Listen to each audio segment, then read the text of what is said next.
This place was desolate and dangerous.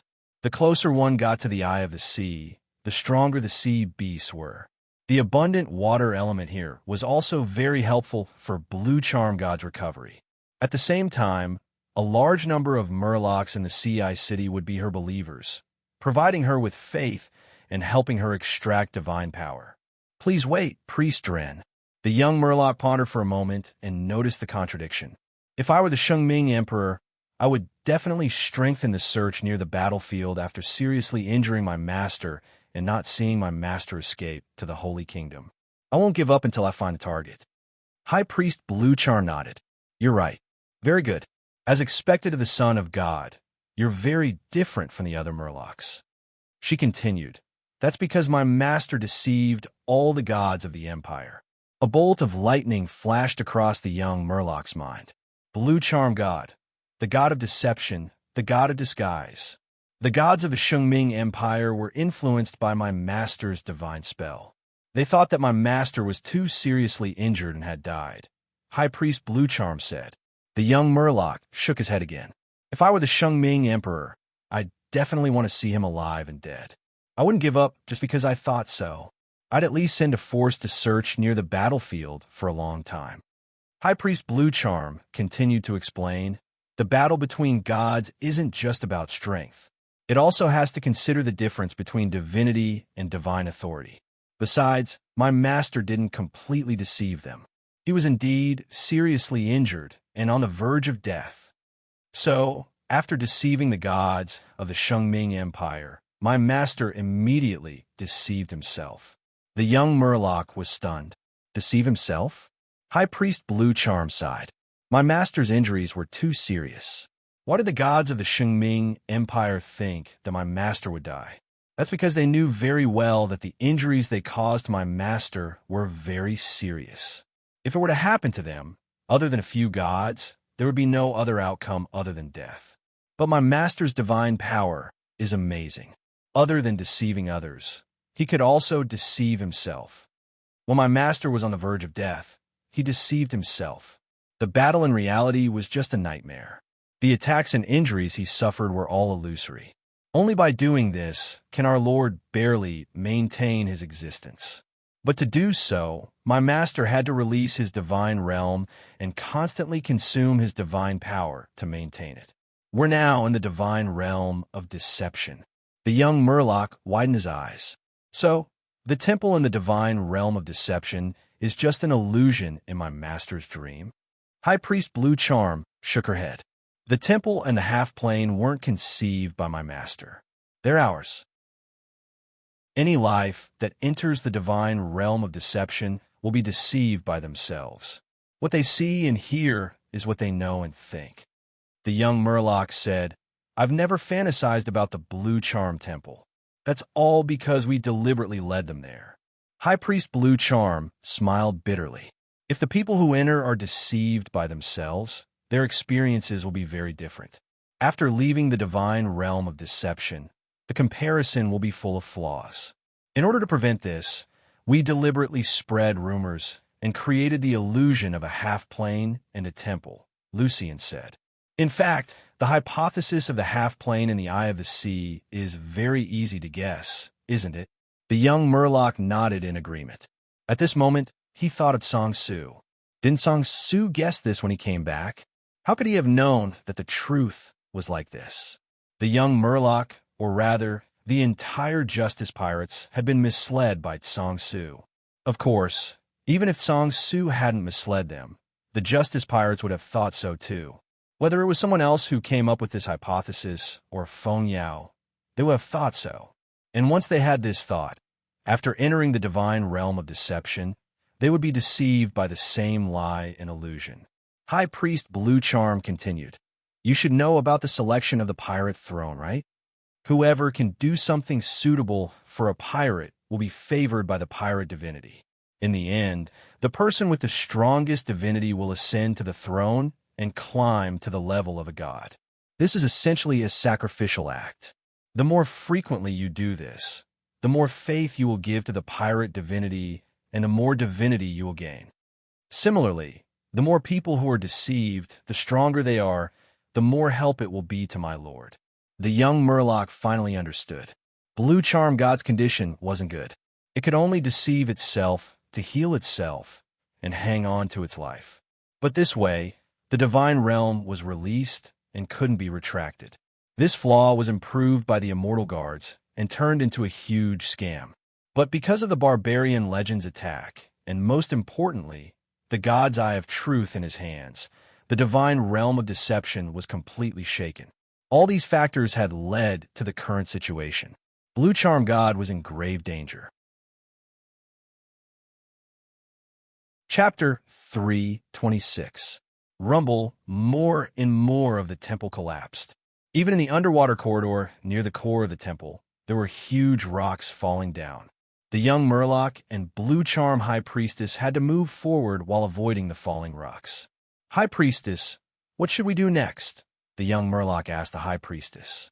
The High Priestess comforted the young Murloc. Don't worry, we already have a plan. The young Murloc calmed down. Indeed, even if Blue Charm God's true body was unconscious, her believers would still consider this. After all, Blue Charm God was being hunted down by the gods of the Sacred Empire. As the Blue Charm God realm expanded, there would be more and more rumors about the Sky Pillar CI. Blue Charm God would definitely be prepared for the possibility of being attacked by the gods of the Empire one day. Compared to this, the Barbarian Legend's attack didn't seem so serious. Unexpectedly, the High Priestess said, I am the most powerful person in the immortal army. I will use my master's throne to disguise myself as my master and resist the Barbarian Legend. Next, Son of God, you need to take the god's true body and leave quietly. The young Murloc? This was the so-called backup plan? But wait, the young Murloc thought quickly. He thought of the possibility of being attacked by the gods of the Empire. Although the Blue Charm God sect was powerful, it was only in comparison to the Justice Pirates. The Blue Charm God sect was no match for the gods of the Empire. Thus, retreating was their only choice. The young Murloc had another thought. Do I have to fake my death again? The High Priestess looked at the young Murloc with admiration. Son of God, you guessed right. My mission is to sacrifice myself for my master. This has been prophesied. Wait, High Priestess, do you trust me that much? The young Murloc felt strange. He had come here to steal godly power. The general plan was to capture several priests and believers of Blue Charm God and steal their godly power to supplement the fairy tale of the mermaid. Of course, there was a further plan. That was to create an opportunity for Tsang Su to become the blasphemy priest. This way, he could steal Blue Charm God's godly power for a long time.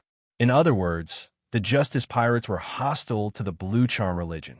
However, due to the mutation of the blood core and the disguise of the pearl foam, the young Murloc had accidentally infiltrated the enemy's inner circle and even among the upper echelons. The young Murloc received the High Priest's expectations and treatment. Logically speaking, even if the bloodline density was high enough, it was impossible for the High Priest of a sect to trust an unfamiliar Murloc so much. Faced with the young man's doubts, the High Priest laughed and said, Everything is in the prophecy. Look, the High Priest pointed to the front. Ahead of them was the core of the temple. There stood a huge door. A huge mural was carved on the front of the gate. The style of the murals is the same as the temple murals seen by the Justice Pirates before. The main body of the mural was a huge divine throne that was shaped like an open shell. A female Naga walked towards the shell with a pious look on her face. And in the corner, a merman was hugging Goddess Blue Charm and was rapidly moving away from the seashell divine throne. The enemy's image was blurred into balls of light and shadow. They were all attracted by the divine throne and the female Naga. No one saw the merman and Goddess Blue Charm escape. The High Priest spoke again. This is the content of the prophecy. It is true. The prophecy says that a son of God will appear and lead our Lord out of danger. The merman in the painting is you. You are the son of prophecy. The young Murloc was shocked. He couldn't help but think, could it be that all my actions have been predicted by God? God was omnipotent. Blue Charm God's main job was to deceive and disguise, but prophecy was also within the scope of her abilities. But soon, the young Murloc calmed down. No, the merman in the painting is also very blurry. It's not my appearance. At the same time, the merman's image only has typical merman characteristics. I can't even see what the god-level bloodline is. So, the merman in the painting might not be me. This can be speculated. With the holy water and the fish god's test, even if the merman race's potential is low, there should be a god-level merman bloodline appearing. After all, the prophecy didn't describe the density of the god-level bloodline in detail. As for why the high priest sacrificed himself to attract enemies for Blue Charm God, I'm afraid that after the prophecy appeared, the Blue Charm God Church specially selected female Nagas to be the high priest. Also, it might not be the high priest. I saw that many of the clergy before were female Nagas. The young Murloc kept explaining in his heart. Even so, his state of mind was still disturbed by the prophecy. He and the high priest came to the door. The high priest's body shone with the light of God power as he pushed the door open. The door seemed very heavy. A gap opened slowly, allowing one person to enter. After the two of them entered, the high priest immediately closed the door. This is the core of the underwater temple. The young Murloc quickly scanned the surroundings. There were 3 huge pillars here. The pillars were carved and polished with dark blue stone pillars. In the middle of the stone pillars was a huge shell. The shell was silver and closed. It didn't open. Is Blue Charm God sleeping inside? The young Murloc's heart pounded when he thought of this. To be honest, this was completely out of his expectations. He had never thought of facing a god directly. He just wanted to steal some god power to replenish his divine equipment. This was the consensus of all the survivors. My lord. The high priest came in front of the shell and immediately knelt on the ground. Her body shone with god power as the shell shone with light. The two of them reflected each other. The young Murloc was about to pretend to kneel down when the shell slowly opened. In an instant, surging god power flooded the young Murlocs and the high priest's hearts like an invisible tsunami. The high priest's face was covered in tears. Her god power was quickly replenished. The young Murloc's body also shone with light, as if he had received the approval of the goddess. Pearl foam is quickly depleting. The young Murloc pressed the pearl foam under his tongue. He immediately noticed this and became nervous.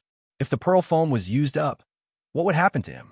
Such vast god power made the young Murloc immediately understand that even if Blue Charm God was severely injured, she was not someone he could deal with. Not to mention moving a finger. Even if the goddess breathed gently, she would be able to destroy me immediately, right? The young Murloc deeply felt the gap between him and the goddess. He forced himself to calm down and cast his gaze into the shell. The next moment, his heart skipped a beat as he saw the appearance of the goddess. Blue Charm God was a mermaid. She had long blue hair that hung down to her waist in waves. Although her eyes were closed, her face was extremely beautiful, making people's hearts flutter. She was wearing a thin, transparent pink gauze, which made her skin look even fairer. Her beautiful collarbone was faintly discernible under the gauze. Her chest stood tall and was wrapped in a golden shell-shaped underwear, forming a deep ravine. When it came to her waist, her beautiful and moving curve suddenly shrank in a soul-stirring manner, creating a slender and slim waist. Then, when it came to her buttocks, it rose high like a mountain. Her lower body was a slender and beautiful fishtail. The platinum-colored fish scales were stacked and shone with a 7-colored halo. It was beautiful. She was sleeping, but her breathing was uneven.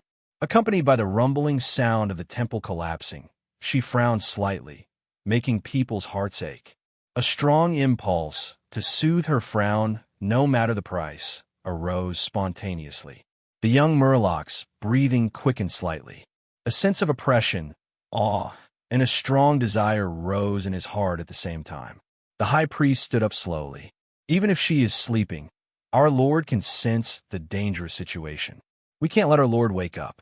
Although her injuries have improved over the years, they are still very serious. Once she wakes up, she will have to face the truth. After she wakes up, Even if our Lord has the power to fight back, she will definitely die in the end. Son of God, I'll leave everything to you. The young Murloc, who was entrusted with such an important task, was speechless. Boom! At this moment, there was a loud noise, and a gap was suddenly opened by the mural door. It's here!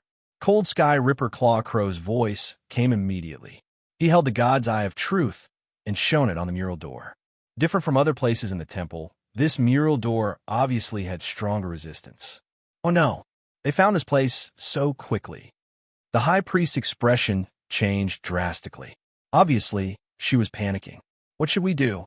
There's only one way out of here, but it's blocked. The young Murloc? Let me do it. At this moment, another rough voice came. The young Murloc immediately recognized that it was the saint-level man who had stood at the bow of the barbarian warship. The six-headed snake of the Blue Charm sect had been beaten away by this fierce warrior. Boom! There was another loud noise, and the gap of the door suddenly expanded. It was already as wide as a millstone. The young Murloc and the high priest immediately saw the saint-level barbarian outside the door. He was gritting his teeth and rubbing his hands. What a hard door! Then, the barbarian looked inside the door and muttered, "Why is there so much mist? I can't see anything clearly." Only then did the young Murloc and the high priest look better.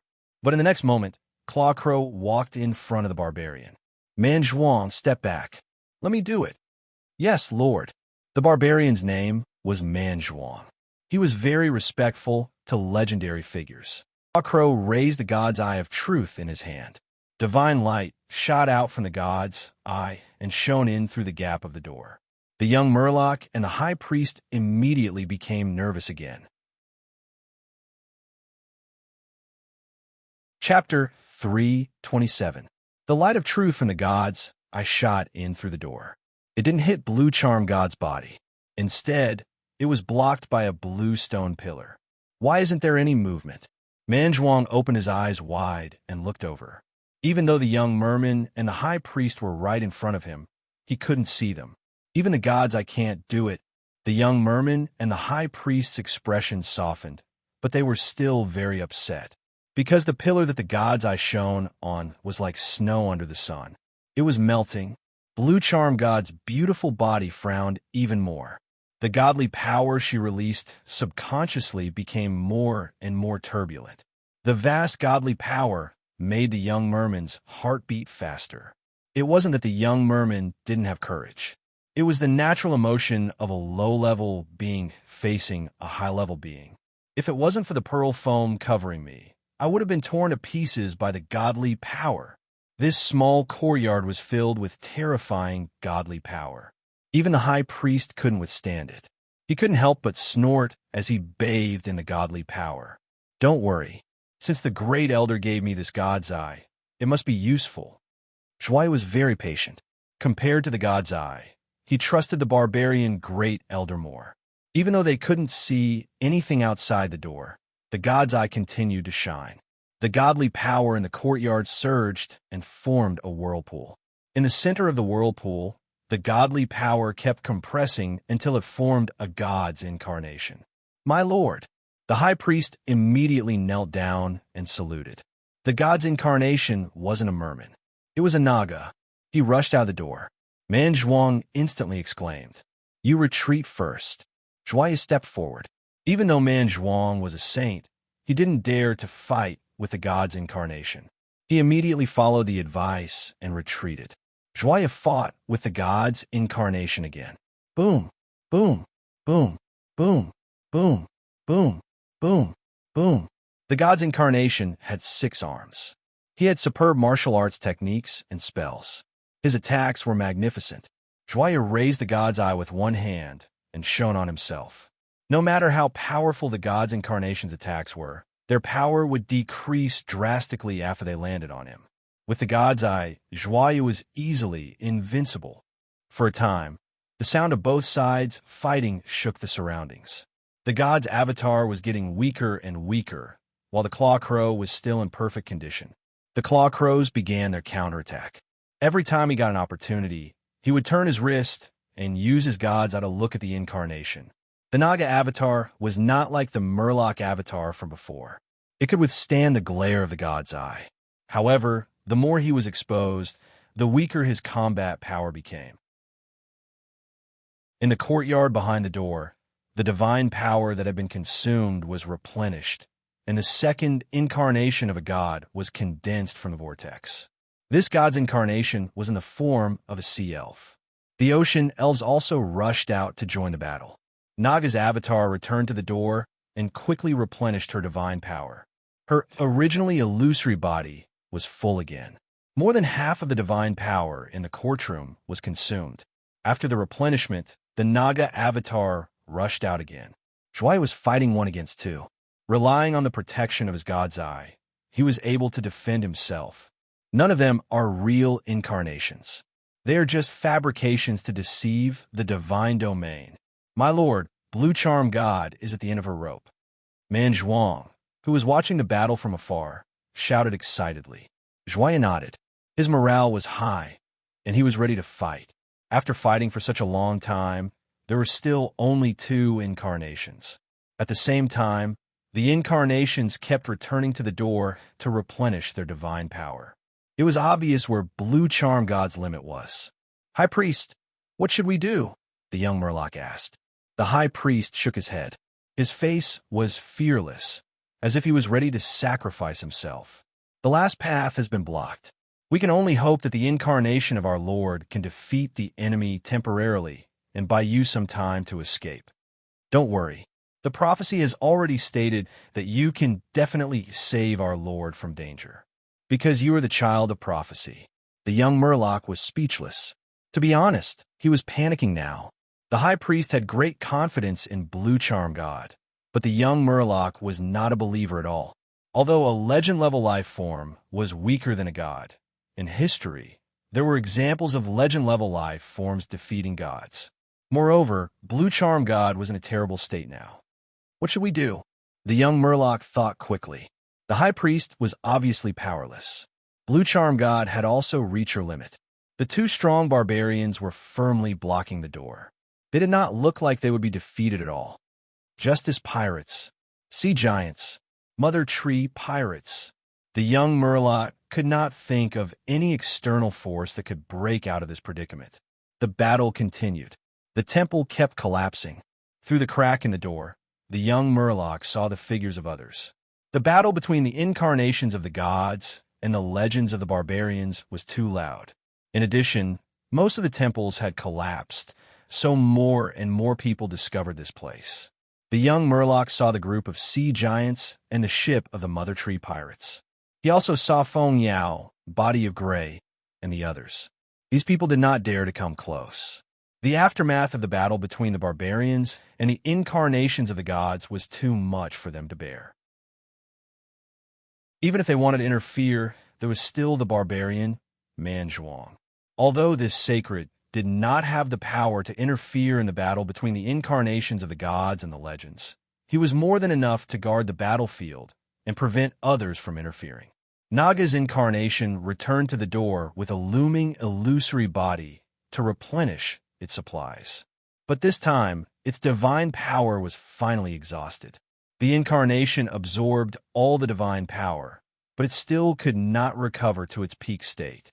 After it rushed out, the divine power in the courtyard was only slowly increasing.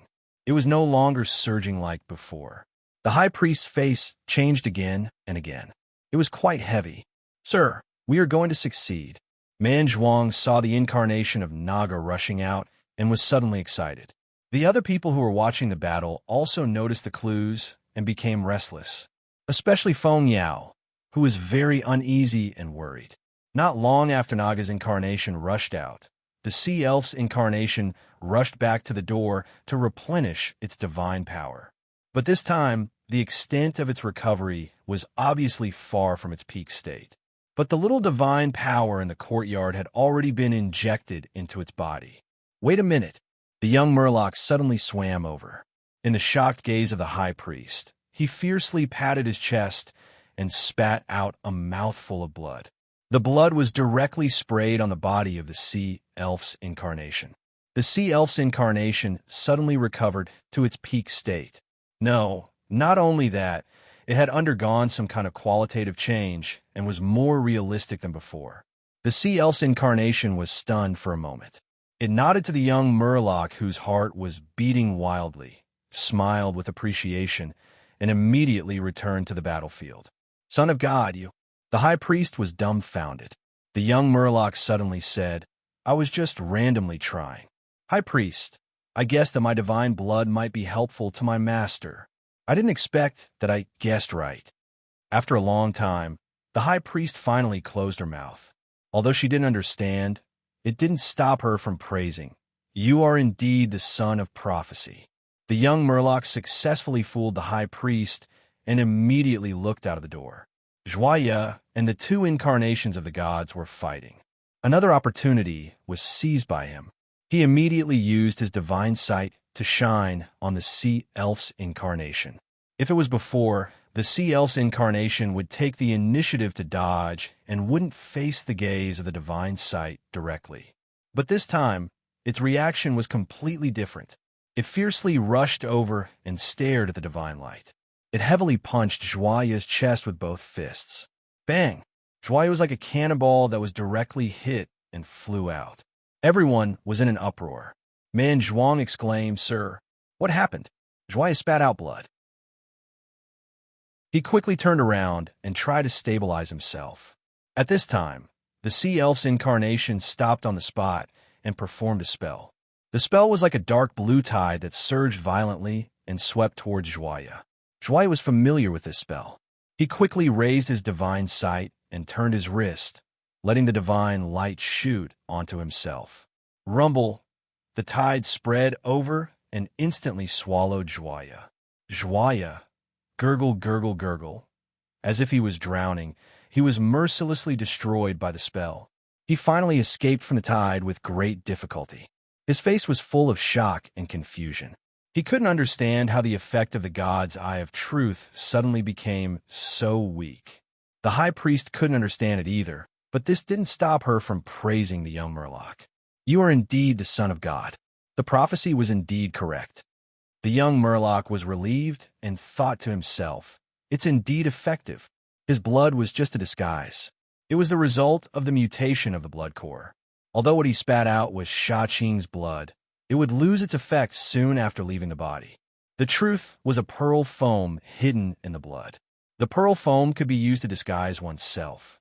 It came from the fairy tale of the mermaid, which was originally the main artifact of the Blue Charm god. It could be said that the Blue Charm god's godly power clone had received the help of the artifact. Naturally, its combat power had skyrocketed, causing a qualitative change. In the past, two clones of the gods had to work together to be in a stalemate with Joya. But now, only one clone of the Sea Elf clones was needed to suppress Joya. However, the god's eye of truth was still suppressing the clones of the gods, making it difficult for Joya to hold on. Before the Naga clone's condition fell to the bottom, it took the initiative to return to the door. This time, it walked towards the young Murloc while absorbing the godly power. The young Murloc's heart raced.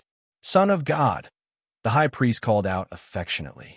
Her face was full of sincerity and expectation. The young Murloc had no choice but to use the same trick again. He gathered his courage and spat out a mouthful of blood at the Naga clone. With the help of the pearl foam, the Naga clone also changed qualitatively in an instant. It absorbed all the godly power in the courtyard and rushed onto the battlefield valiantly. Joya couldn't understand how the Naga clone could suddenly become so fierce. He was in a very difficult situation. He was beaten up by the two clones of the gods one after another. For a moment, the situation was very dangerous. Chapter 328. Blue Charm God is a god after all. She beat Joya so badly.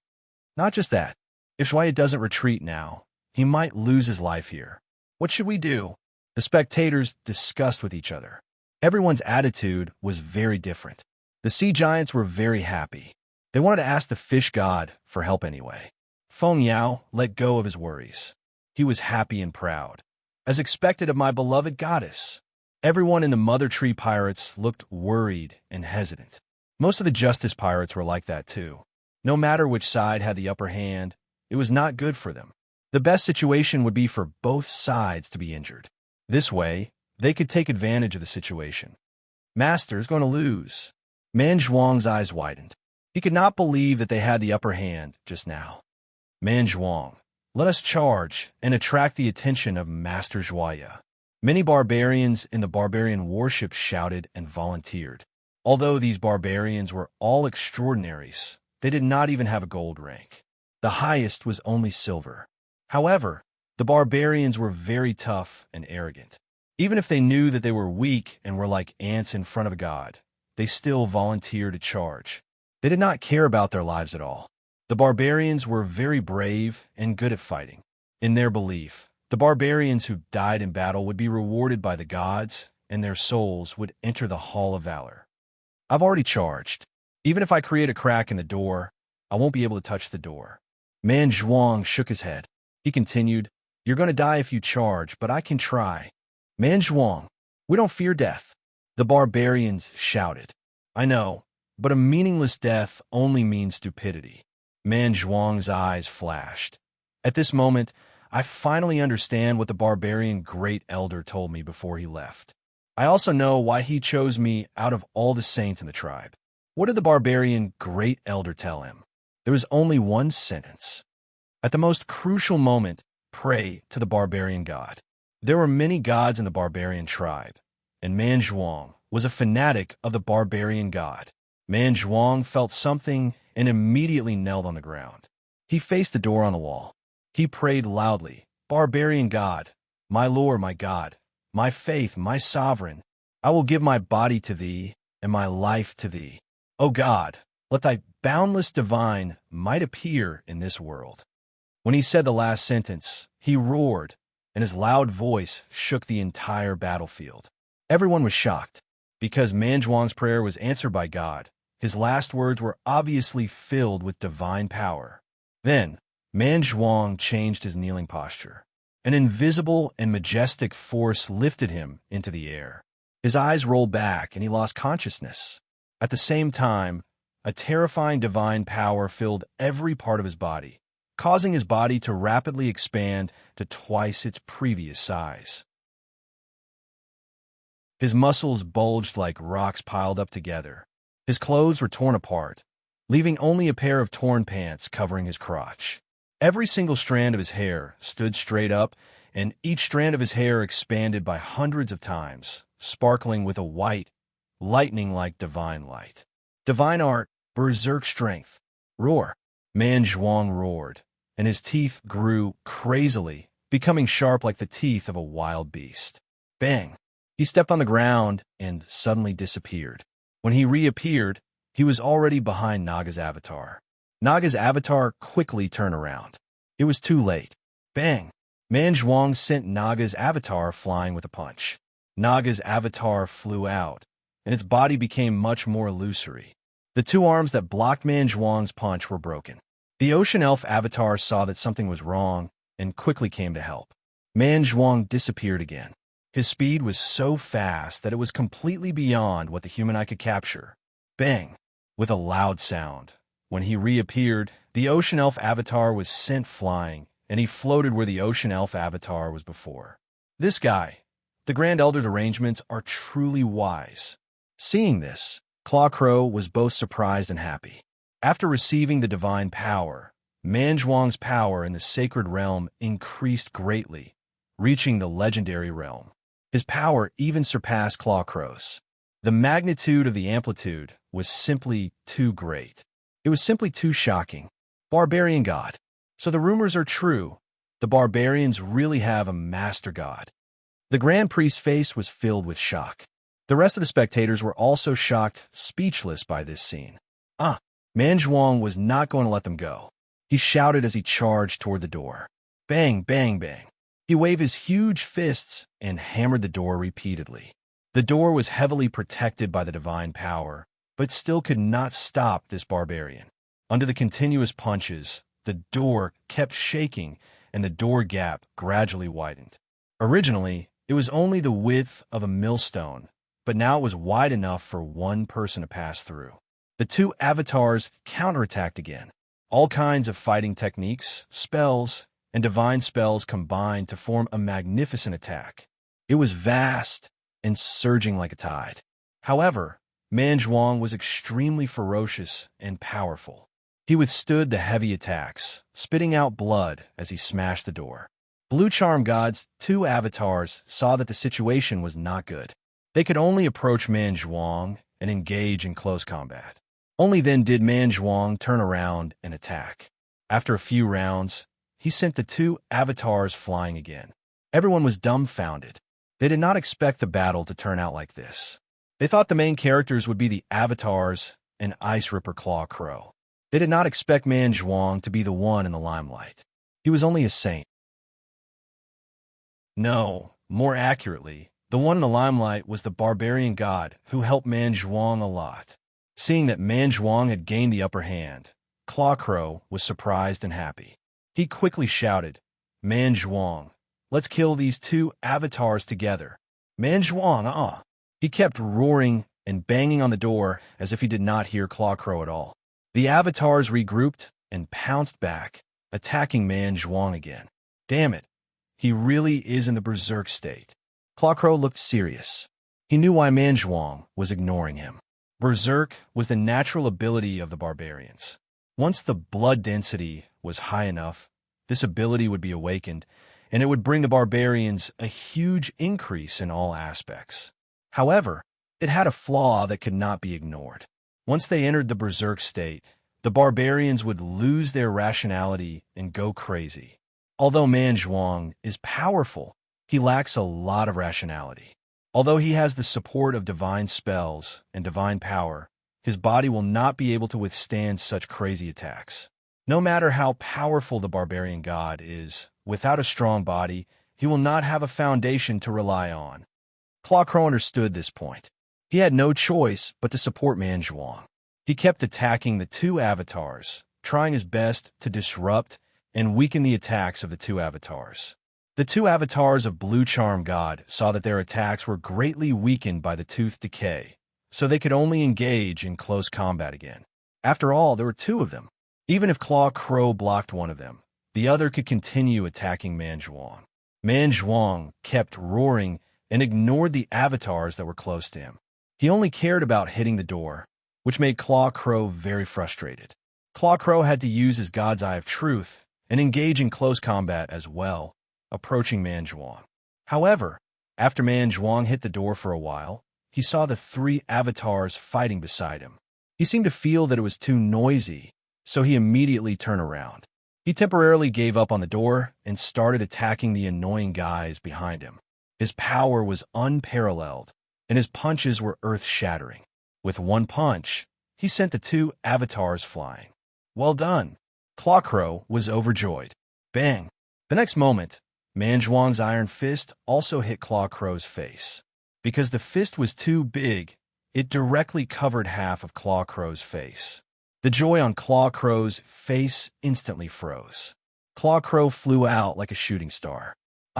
Claw Crow stood up again, feeling very frustrated. Berserk made the barbarians lose their minds, and the side effect of Berserk Force was even more shocking. It made Manjuang unable to differentiate between friend and foe. Claw Crow's nose was bleeding, and his nose bone was broken. His eye sockets were filled with blood, and his face turned purple. The Ice Sky Ripper had a bloody nose and a swollen face. He was in such a mess. However, he could not blame Manjuang. For the great mission he had, and for the big picture, he had to try his best to help Manjuang. P.S. At the end of this month, there will be a family meeting in my family and my grandma's 80th birthday party. There are a lot of things to do. I will try my best to make up for it. How many chapters are missing? Please help me count them and leave me a message in the comment section. If I can't make up for it this month, I will postpone it to next month.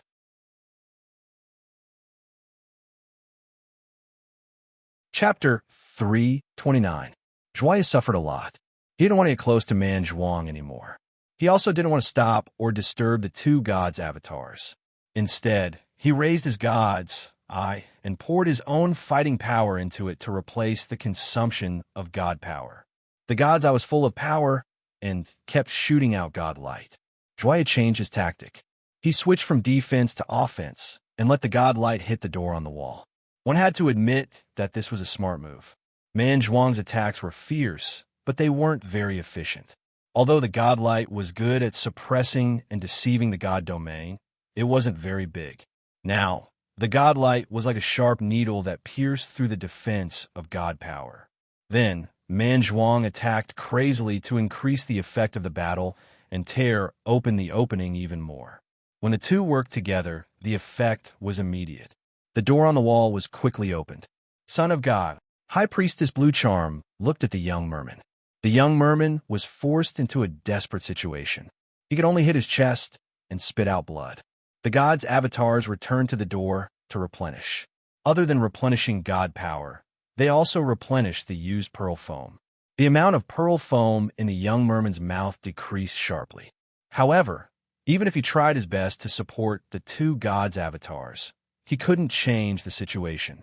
When the door was opened, even two elephants could walk in side by side, let alone one person. However, the power of the blue charm god domain wasn't completely destroyed. The people outside the door could only see a hazy mist. They couldn't see the young merman or the high priestess even if they opened their eyes wide. The door was only a little bit away from being completely opened. The young merman and the high priestess didn't fall into despair, because in this fierce battle of attrition, they weren't the only ones who were exhausted. The barbarians were also at their limits. The Ice Ripper was still okay, but the most dangerous one, Man Zhuang, was already covered in wounds and was covered in blood. He still had plenty of god power, but his entire body was like a broken sack. There were holes everywhere. It was hard for him to use his true power. Huff, huff.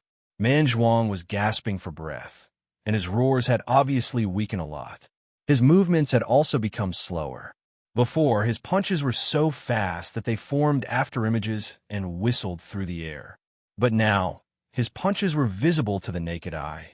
They were slow and heavy. One punch, two punches, no matter who it was difficult for Man Zhuang to punch. This barbarian is about to reach his limit. This thought flashed through almost everyone's mind. Just a little bit more, and the gate of God will be completely blown open. Joya's eyes were serious. After fighting for a long time, the clones of the two gods were still full of vigor. Other than the replenishment of divine power, the main reason was that the young Murloc kept contributing pearl foam. Clawcrow's attention was focused on Man Zhuang. Once Man Zhuang reached his limit, he would lose all his strength and fall into a severely weakened state. Clawcrow wanted to save Man Zhuang. Man Zhuang was not only a barbarian saint, which meant a lot to the tribe, but more importantly, he was a fanatic of the barbarian god. The latter reason was even more important. Of course, Man Zhuang was not the only saint in the barbarian race, but he was the one who believed in the barbarian god the most. However, saving Man Zhuang was extremely difficult, even if Clawcrow was a legendary warrior. Because Clawcrow had to act in time, he would definitely be obstructed by the incarnations of the two gods. However, he couldn't act too early. If it was too early, he would be treated as an enemy by this berserk barbarian. I must seize the opportunity. Joya continued to fight and began to consciously restrain his attacks. He had to reserve some strength to be able to unleash his full power.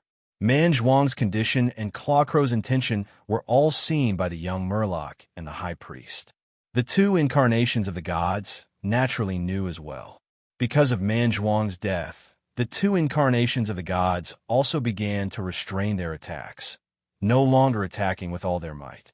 At that moment, the momentum of the battle between the two sides decreased greatly, but the psychological game behind their backs became even stronger. Just as both sides were calculating and paying attention to their own positions, Man Zhuang suddenly stopped attacking and retracted his fists. He suddenly turned his head and stared at Clawcrow with his white eyes. The next moment, he rushed towards Clawcrow. What are you doing?" Clawcrow was shocked. He felt that the latter was full of malice. Clawcrow immediately retreated. The situation was unclear.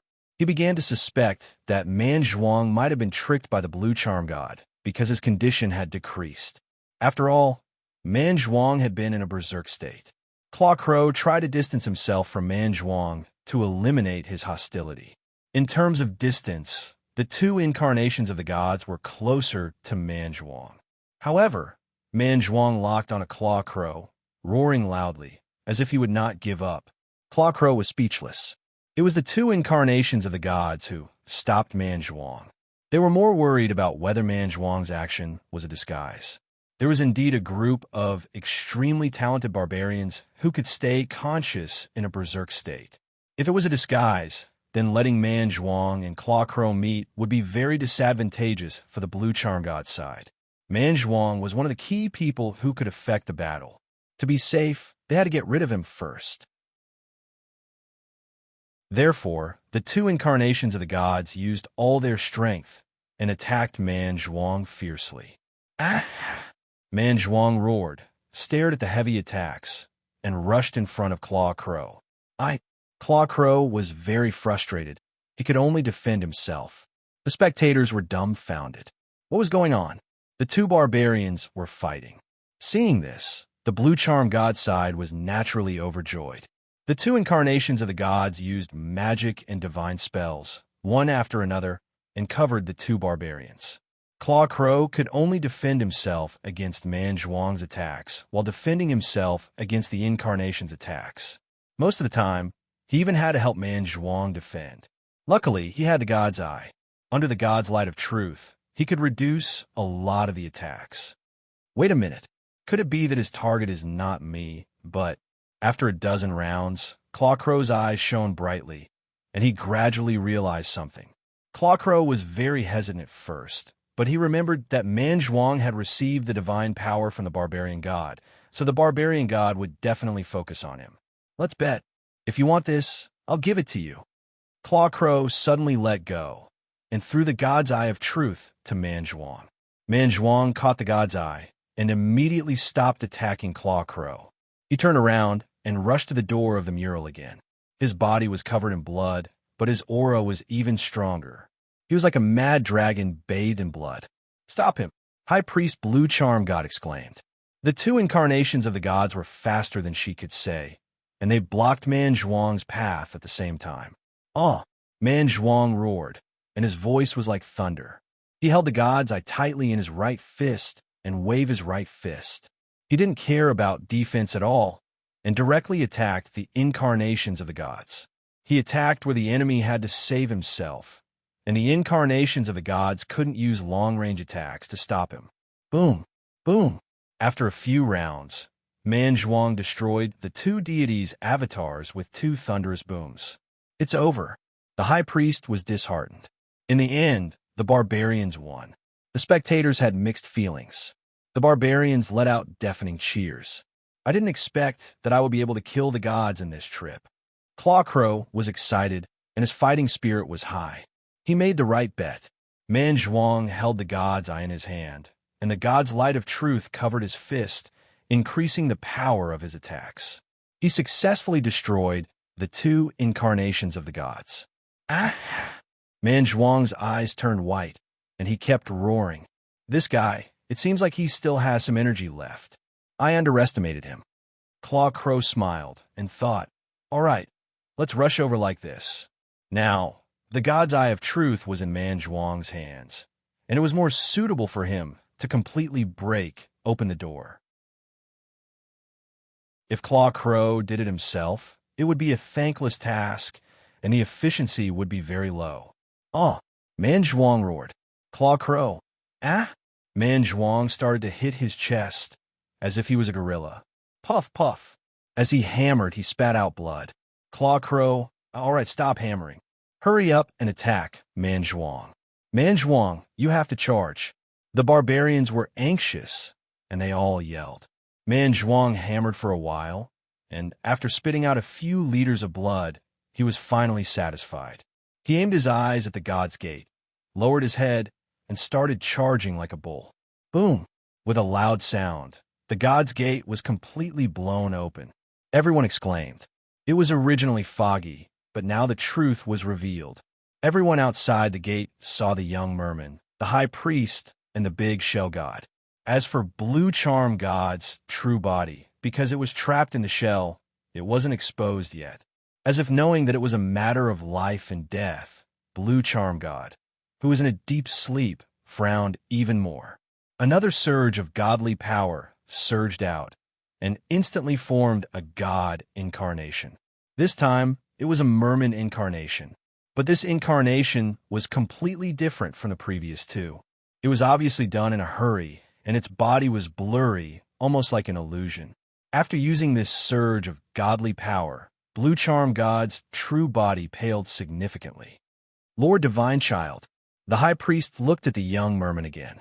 The young merman gritted his teeth. He spat out another drop of blood and threw one of the few remaining pearl bubbles into the god's incarnation. The god's incarnation received the essence and instantly solidified, a powerful aura bursting out. He charged at Manzhuang and fought to the death. Both sides punched each other, and waves of water surged as flames flew. Claw Crow snorted and immediately attacked. Fighting technique, Swift Cold Bird. Claw Crow's courageous fighting aura flowed like water, and from it, numerous swift cold birds flew out. A large flock of cold birds went around the god's incarnation and Manzhuang, and directly pounced in front of the shell god. High Priest Blue Charm used her sacred domain again, and resisted with all her might. The cold birds flew into the sacred domain, and they were all annihilated by the sacred domain, but they still turned into bone-chilling coldness, spreading and seeping in all directions. High Priestess Blue Charm was soon shivering from the cold. Icicles appeared between her brows. All the cold birds were destroyed, and she was also close to her limit. Her entire body was purple from the cold. Suddenly, the remaining coldness spontaneously gathered, and once again transformed into a dozen birds.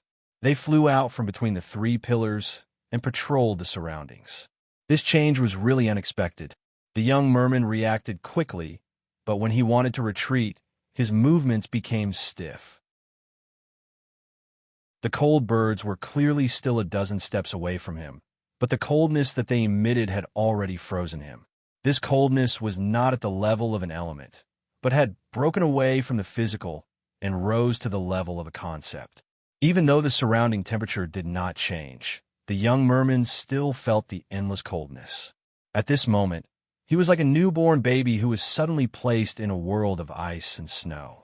The young merman was about to be frozen to death before the birds could even reach him.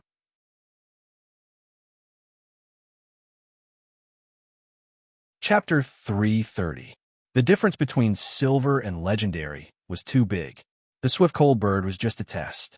Hundreds and thousands of birds were weakened by the Divine Realm. Then almost all of them were blocked by the High Priestess Divine Realm. But this technique was very ingenious. It could actually revive the dead. Only one of the birds pounced on the young merman. The young merman didn't really touch the bird, but he was already about to be killed. At the crucial moment, the High Priestess jumped and blocked the young merman. She was also at the end of her rope, but she used her body as a shield to block the fatal bird. The chi rushed in her body and immediately froze her lungs to death. Her blood froze. "High Priestess!" the young merman exclaimed. The High Priestess suffered a fatal blow and fell down. The young merman hurriedly supported her. "Quick, take my master away from here." The High Priestess' eyes lost focus.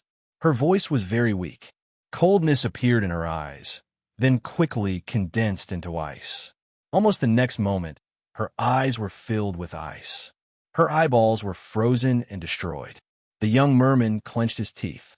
At this moment, his mind was in turmoil. His emotions were very complicated. He knew that he and High Priestess Blue Charm were enemies. But a series of things happened just like that. The young merman remembered his identity and was deeply afraid of the High Priestess. He was always on guard. But when the High Priestess was willing to sacrifice herself to protect him, the young merman's heart was a bit messed up. "High Priestess." The young merman slowly placed the High Priestess on the ground.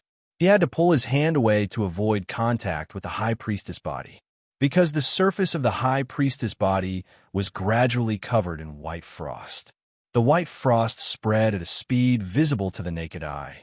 It accumulated and condensed into ice, covering her arms, her hair, and her snake tail. Then, the ice froze her on the floor. Boom, boom, boom. A series of explosions. The god's clone came back at the crucial moment. He temporarily defeated Manzhuang and was now blocking Zhuaya with all his strength. Thanks to the suppression of the divine realm, although they were fighting with all their strength, the aftershocks were weakened to the extreme. Ah! Manzhuang roared and attacked again. It's over. Zhuaya laughed and performed a fighting technique that he had been preparing for a long time. Chains were formed and tied him to the god's incarnation. The god's clone became very anxious, but he was being controlled. He could only watch as Manzhuang rushed toward Blue Charm God's real body. Blue Charm God's eyebrows were furrowed into a knot. The beautiful mermaid looked like she was having a nightmare. Her haggard expression was pitiful. Cough! She suddenly coughed lightly. Suddenly, a powerful wave of divine power spread out. The divine wave swept past the young merman and the high priest as if it was invisible. But when it landed on Manzhuang's body, it was incomparably solid. Manzhuang was like an ordinary person who was rammed by an elephant. He spat out a mouthful of blood, and his body flew out uncontrollably. He was so angry that he roared loudly. As he retreated, he furiously attacked and actually threw out the divine eye. The divine eye was like a shooting star, drawing a dazzling light in the waves. It easily broke through the waves of divine power and crashed into Blue Charm God's real body. Blue Charm God's face was illuminated by the light of truth. Her thick eyelashes trembled slightly. She was showing signs of waking up. The young merman's eyes widened. At this moment, the alarm in his heart was ringing. Once Blue Charm God was awakened, she would probably immediately recognize the young merman. No, the high priest might have lost her sight, but she still had a sharp sense of the outside world. At this moment, she let out a scream of despair. She knew very well that once Blue Charm God was awakened, no matter how many times she could attack before she died, she would still die. I won. Zhuaya clenched his fists in excitement. The rest of the spectators all focused their gazes on the tiny god's eye. Without a doubt, this was fatal to Blue Charm God. Seeing the divine eye fly over, the young merman's pupils constricted. He almost fell into despair. Damn it, is everything going to end here? He was unwilling to accept this. There were too many things he hadn't done yet. He needed to lead everyone to escape their sins and obtain redemption. He also needed to awaken ZD. He also needed to investigate his own background and find the missing memories. The distance between the divine eye and Blue Charm God's body quickly shortened. The light of truth illuminated Blue Charm God's body. The goddess' face turned paler. Her brows were tightly furrowed, revealing a pained expression. Perhaps she would awaken in the next moment. Instinctively, the young merman stood in front of the shell divine throne. He used his body to block the light of truth for Blue Charm God. When the divine light shone on him, the young merman instantly felt the pearl foam in his mouth quickly disappear. He'd never seen the pearl foam disappear so quickly. After a few breaths, there were only 3 pearl foam left. The light of truth finally reached the shell divine throne. No! High Priestess Blue Charm sensed this and wanted to jump up and use her body as a shield to protect her faith. However, her entire body was frozen to the floor. Because of her forceful struggle, cracks appeared on the ice outside her body. She was still fixed to the ground. She didn't succeed. Only the young merman was left. He couldn't let Blue Charm God wake up. Once she woke up, the pearl foam wouldn't be able to deceive Blue Charm God's body. In fact, it was very difficult to deceive a god's avatar. After all, the fairy tale of the mermaids was Blue Charm God's divine weapon. The young merman had been able to make it this far because Blue Charm God's avatar was just a fake created by the combination of the divine realm and divine power. It wasn't a true god's avatar. On the other hand, there was great pressure from the barbarians. This made Blue Charm God, the high priest, and the others focus on dealing with the barbarians. They didn't have the time or energy to investigate the young merman. Once Blue Charm God woke up and realized that the young merman was a liar, what would happen in her rage? After Blue Charm God woke up, her injuries would accumulate and she would die. Even if the young merman survived, Blue Charm God would die. Blue Charm God's divine power would disappear from the source. What about the fairy tale of the mermaids? Therefore, the young merman had to block the light of truth. He didn't have the power and had no choice. He had to block it. Therefore, the young merman reached out his hand toward the incoming divine eye. Slap! There was a soft sound. He successfully caught the divine eye and held it tightly in his hand. The light of the divine eye was then extinguished. The young merman had obtained the light of truth just like that. For a moment, everyone's movements were as stiff as stone. Their expressions were dull.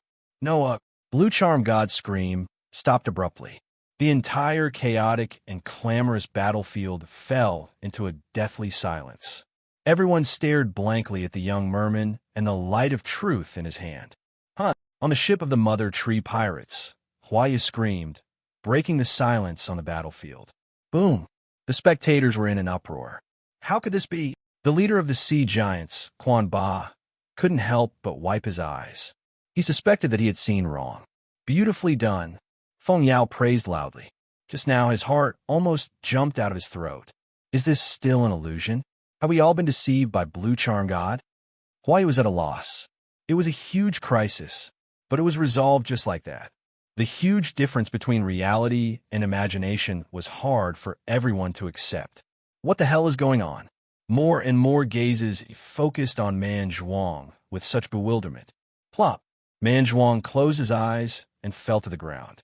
The barbarian god's godly power on his body quickly dissipated. His body that had expanded more than twice its original size gradually returned to normal. He completely fainted. Everyone was speechless. I shouldn't have expected this idiot. Claw Crow cursed in his heart. He quickly pounced forward and grabbed Man Zhuang. Man Zhuang's injuries were very serious. Some of the wounds were bleeding nonstop. Some were so deep that bones could be seen. Without the support of godly power, his condition was very bad. His life force was rapidly decreasing. Claw Crow couldn't blame Man Zhuang for this. He boarded the barbarian ship and handed Man Zhuang to the barbarian warriors. Take good care of him. Man Zhuang, a barbarian, witch doctor immediately took Man Zhuang.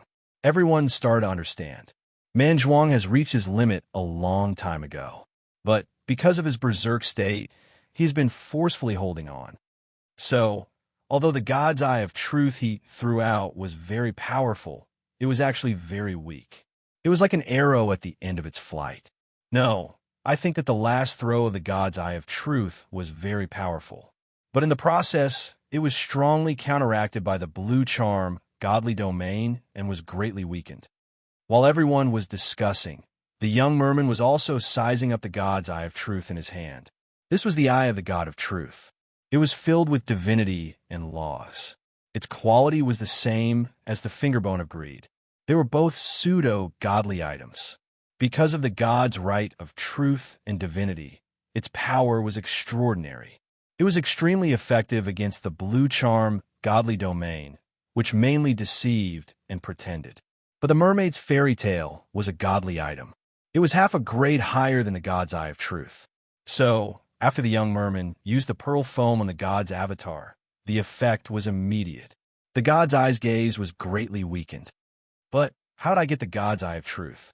The young merman was filled with shock, joy, and many other strange emotions. He didn't have much hope at first, but he succeeded. He successfully defended himself. This level of success and ease greatly exceeded his imagination. It was as if the other party had purposely given it to him. No, at that moment, I seemed to have heard a beast roar. The young merman quickly got rid of this distracting thought. He focused all his attention and stared at the barbarians. He knew that even if he accidentally obtained the God's Eye of Truth, it was just a matter of time. The situation was still under the control of the barbarians.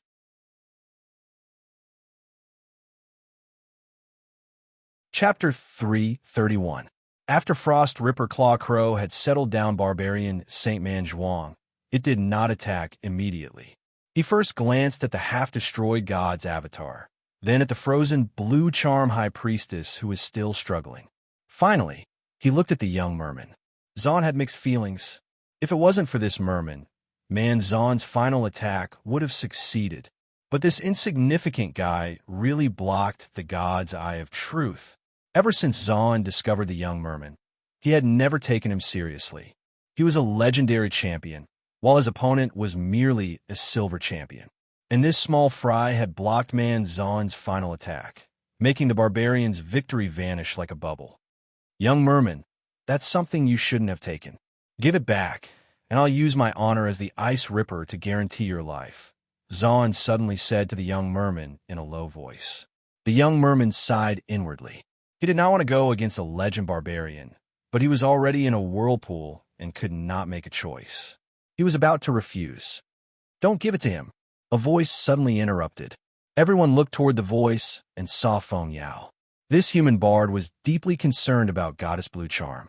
He was extremely worried and had already helped the young merman answer the question. The Ice Ripper glanced at Feng Yao coldly and warned, "Third leader of the Firebeard Pirates, watch your attitude." Feng Yao was about to speak when Blue Charm God's domain suddenly shrank. Blue Charm God's aura started to weaken, and the shell quickly dimmed.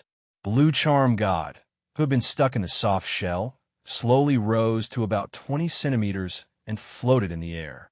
Everyone's eyes were wide open. Their line of sight had been blocked by the shell, so they could not see Blue Charm God's true body. Now that he saw it, he was stunned by Blue Charm God's beauty. Oh my God, she's so beautiful. Are all gods so beautiful? No matter what race's language is used to describe her beauty, it's lacking. Gulp! Someone swallowed, and Feng Yao's eyes were filled with pink hearts. A thin layer of rainbow light enveloped Blue Charm God's body. The seven-colored radiance shone on High Priestess Blue Charm's body, melting the thick layer of frost on her body. The High Priest regained his freedom, and his pale face was filled with piety. She bowed deeply to Blue Charm God, and then turned to the young Murloc. Deity, the time has come. Do you still remember what I told you before? I'll leave everything to you. With that, the High Priestess threw herself onto the divine seashell throne. She raised her head and let out an extremely painful howl. How could an ordinary person get a share of the divine throne? Even though the High Priest's life rating had reached the sanctuary level, there was still a huge difference. Blood webs began to appear on the surface of High Priest Blue Charm's body. She did not care that her body was going to collapse. She forced herself onto the shell throne. She crawled into the shell and replaced Blue Charm God's original body. Quick, take my master and leave. The High Priestess' eyes had been frozen to death. Tears of blood flowed out of her eyes.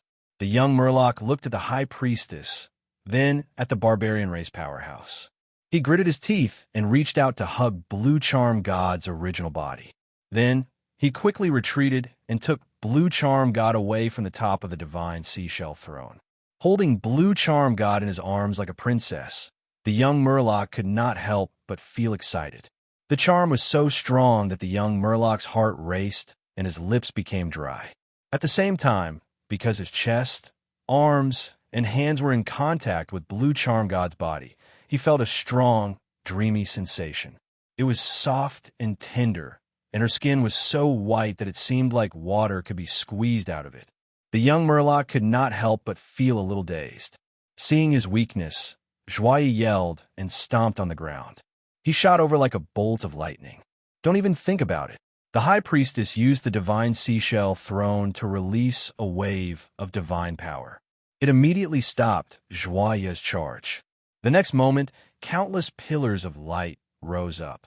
The High Priestess teleported all the Murloc trial takers, Blue Charm God's followers, and clergy members over. Cover the deity and retreat. The High Priestess used a divine spell to let everyone know the precise situation of the battle. Because of their faith, race, and other reasons, everyone immediately agreed and fled in all directions. In the young Murloc's eyes, these people were still the same. But in the eyes of Joya and the others, these people had all turned into young Murloc. They were holding Blue Charm God and running around, trying their best to retreat. Small trick, Joya sneered. He was about to use a large area attack technique to expose these illusions. The High Priestess used the Divine Seashell throne again and released divine power to support the God's clone. The God's clone regrouped and charged toward Joya. Joya could only deal with the God's clone. After a few moves, he forced the God's clone back.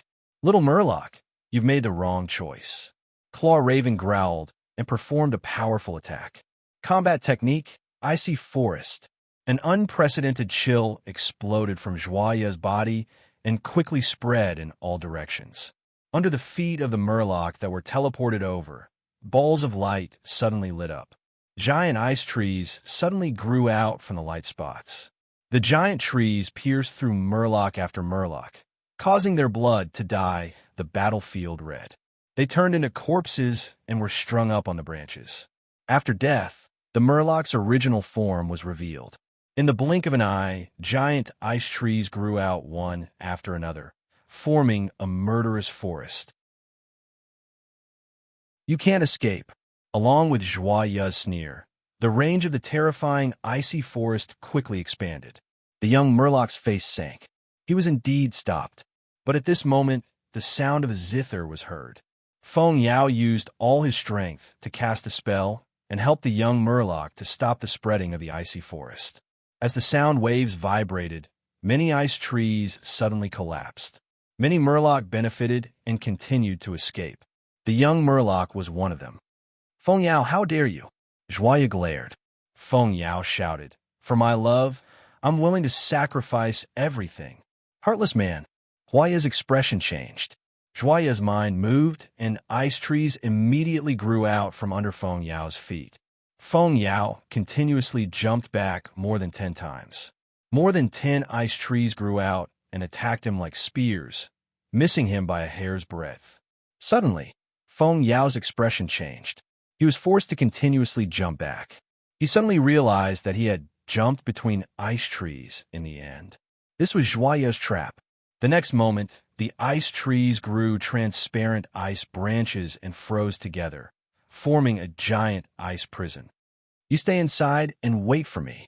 Joya still held back in the end and did not kill Feng Yao. Feng Yao had already lost his saint-level power. This made Joya very confident in dealing with him. But if he really wanted to kill Feng Yao, Joya would have to face Firebeard's revenge and the protection of the goddess of love. He did not want to get involved in these troubles. He was not a person who was afraid of trouble. The barbarians were not afraid of trouble. He just wanted to settle the most important thing first. Kill the young Murloc, take back the God's Eye of Truth, and capture or kill Goddess Blue Charm. Damn it, Feng Yao roared. He continuously cast spells and attacked the ice prison outside. The ice prison was extremely sturdy. Feng Yao could only watch as the young Murloc fell into a dangerous situation again. My goddess! Feng Yao exclaimed. He was extremely worried. The young Murloc narrowly dodged the sudden growth of a giant ice tree. This close shave made him realize 2 things. First, Feng Yao seemed to be able to tell that he was the real one. Second, he barely dodged this tree. If there were no accidents, he would follow the fate of the other Murlocs and be killed by the giant ice tree.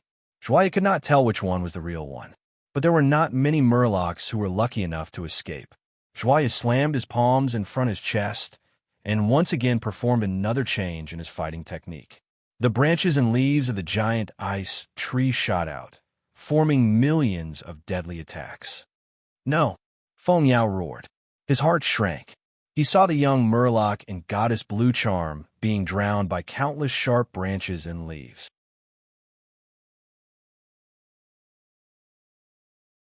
Chapter 332. The legendary Joya's fighting technique exploded. For a moment, the young Murloc thought he was going to die.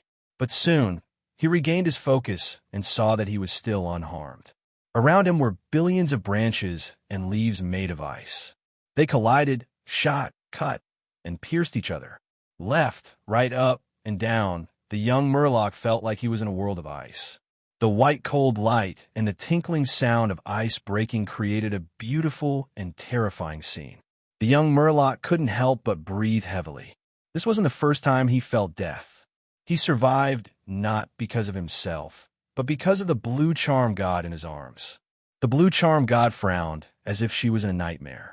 The light coming out of her body shone with 7 colors. Although the light was very thin, it still covered the young Murloc and protected his life. Joyeux sensed the situation and became furious. He focused his attacks on the blue charm god's body.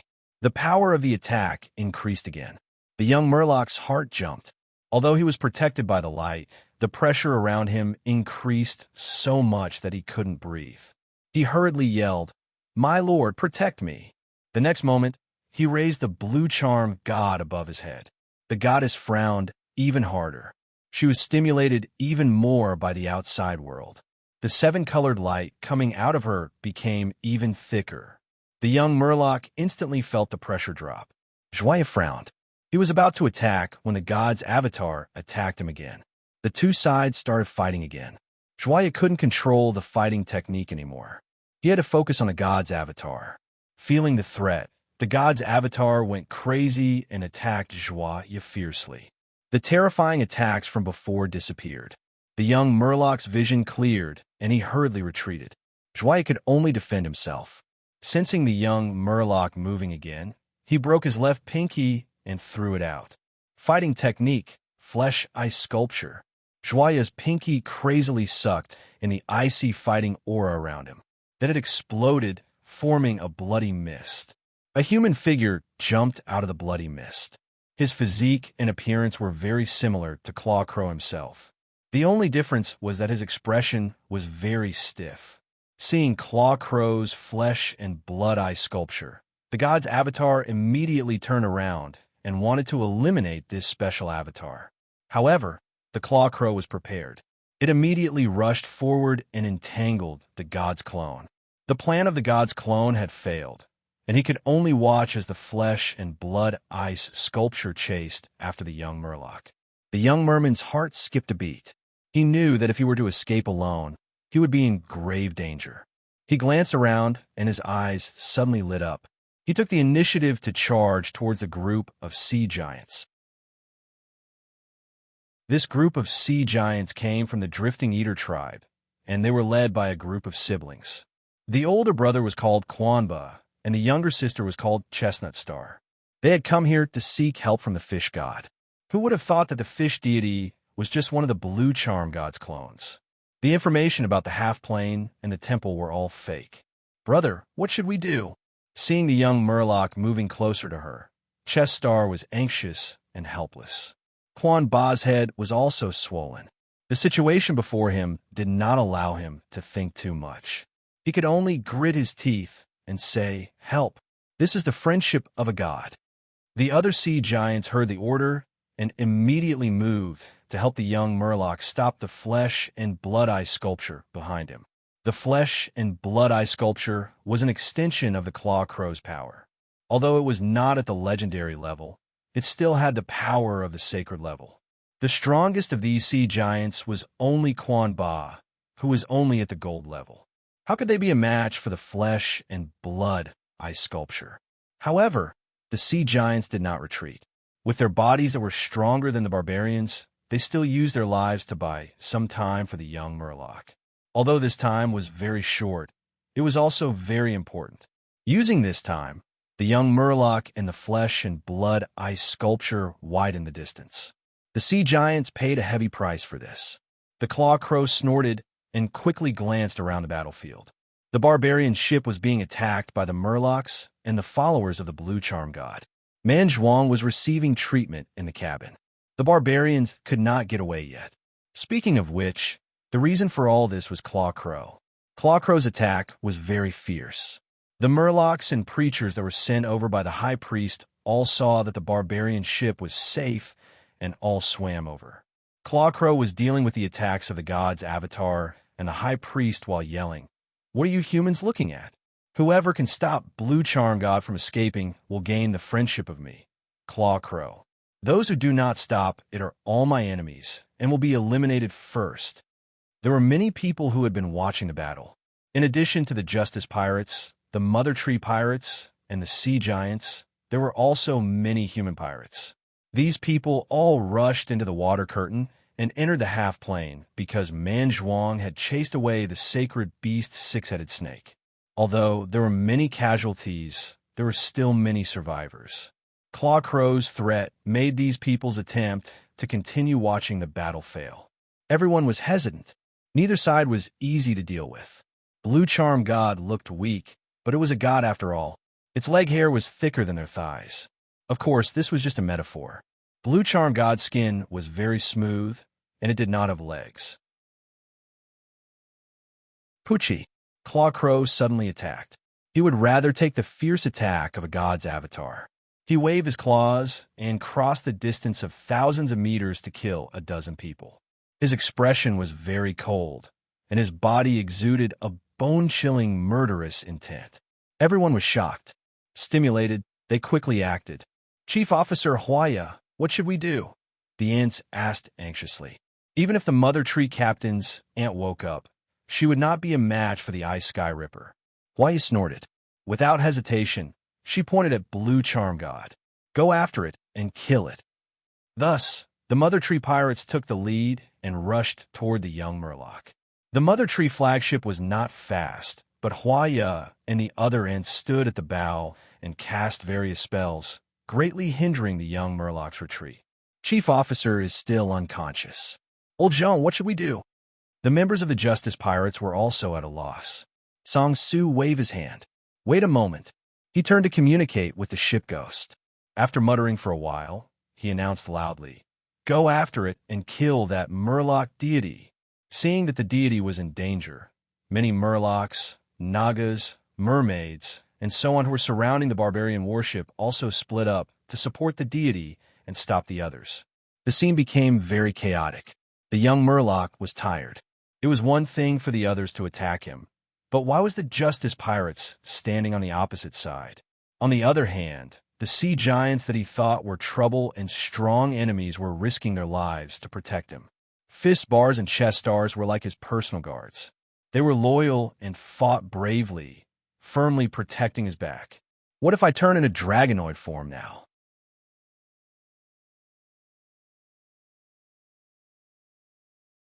Chapter 333.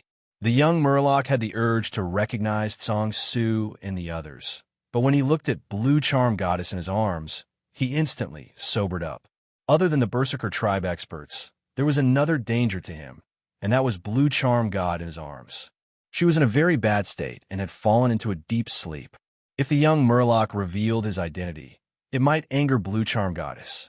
Once she woke up, she could wipe the young Murloc out with a flick of her finger. If that's the case, then the young Murloc gritted his teeth. While holding Blue Charm Goddess, he suddenly changed directions and rushed toward the Justice Pirates. They're coming. Song Su's expression changed. Ship Ghost snorted and raised his silver staff, ready to fight.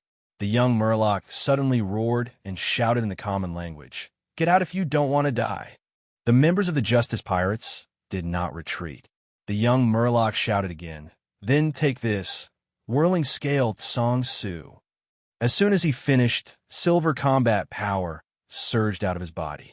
But immediately, the combat power collapsed, and he spat out a mouthful of blood. Okay, he failed to use his combat power. Don't be afraid. This Murloc deity is just a severely injured silver combat power user. The morale of the Justice Pirates was greatly boosted. Bosom Star was very concerned. Murloc deity, be careful. The female sea giant swam over and stood in front of the young Murloc, protecting him with all her might. Song Su's pupil shrank, and there was a flash of light. He heard his name. Song Su's name was only known by the survivors of the Lost Island. Could it be that this Murloc deity is... Song Su was shocked. Just then, something strange happened again. Ice Ripper Claw Crow repelled the god's avatar and looked at the young Murloc and Blue Charm God's true body. He used another combat power. In an instant, countless cold currents rushed toward the young Murloc like violent snow pythons. The sea giant at the back of the group tried its best to defend, but it was useless. The cold currents passed through the sea giant's body and froze it to death. "Brother!" Bosom Star exclaimed. "Retreat!" Quan Ba was shocked. At this critical moment, he chose to protect his own life. He grabbed his sister's chest star and used his fighting technique to swim away, giving up on the young merman and blue charm god. The young merman turned around and saw that he was about to be hit by the python stream. He felt extremely helpless. With just his own strength, he had no hope of successfully defending himself. No! Feng Yao was trapped, but he could see the battlefield clearly. Seeing this, he let out an extremely painful howl. "My lord!" The high priest in the divine seat of the shell god turned pale with fright. Left with no other choice, the young Murloc turned around and faced the cold current head-on. At the same time, he half knelt down and raised the goddess in his arms. "My lord, please display your divine might." Rumble. The next moment, a cold current swept over, quickly engulfing the young man and Blue Charm God's body. At the critical moment, Blue Charm God's seven-color divine light turned into a halo that covered the young man and herself, fending off the cold currents. The high priest was speechless. Feng Yao, the young merman, exhaled a mouthful of turbid air, still in a state of shock. Once again, he had made the right bet. Blue Charm God was a god after all. She had a deep foundation. Even so, in the face of a legendary battle technique, she could still hold her ground. "Kacha! Kacha! What's that sound?" The young merman looked toward the source of the sound. His heart, which had just calmed down, jumped again. He saw cracks appear on the thin layer of seven-colored halo. These cracks quickly spread and formed a spiderweb in the blink of an eye. Once the divine light breaks, Blue Charm God's body might be able to resist for a while, but I'll definitely be frozen to death. I can only take this gamble. A vicious look flashed across the young man's eyes. He opened his mouth and spat out a pearl foam. After spitting out this pearl foam, there was only one pearl foam left in the young man's mouth. Song Su's eyes lit up. He saw it. It was pearl foam. Then, the identity of the merman deity in front of him was basically confirmed. The captain of the dragon's suit. Impressive. Even though Song Su knew the secret of the young man's shape-shifting ability, he was still amazed. Not only did you change your life form, but you even managed to become a deity and be protected by a bunch of Blue Charm God followers. The pearl foam fell on a Blue Charm God's white chest, and it quickly faded away. It turned from a solid body into a bubble, and with a pop, it vanished into nothingness. After absorbing the pearl foam's power, the seven-colored halo around Blue Charm God's body became stronger.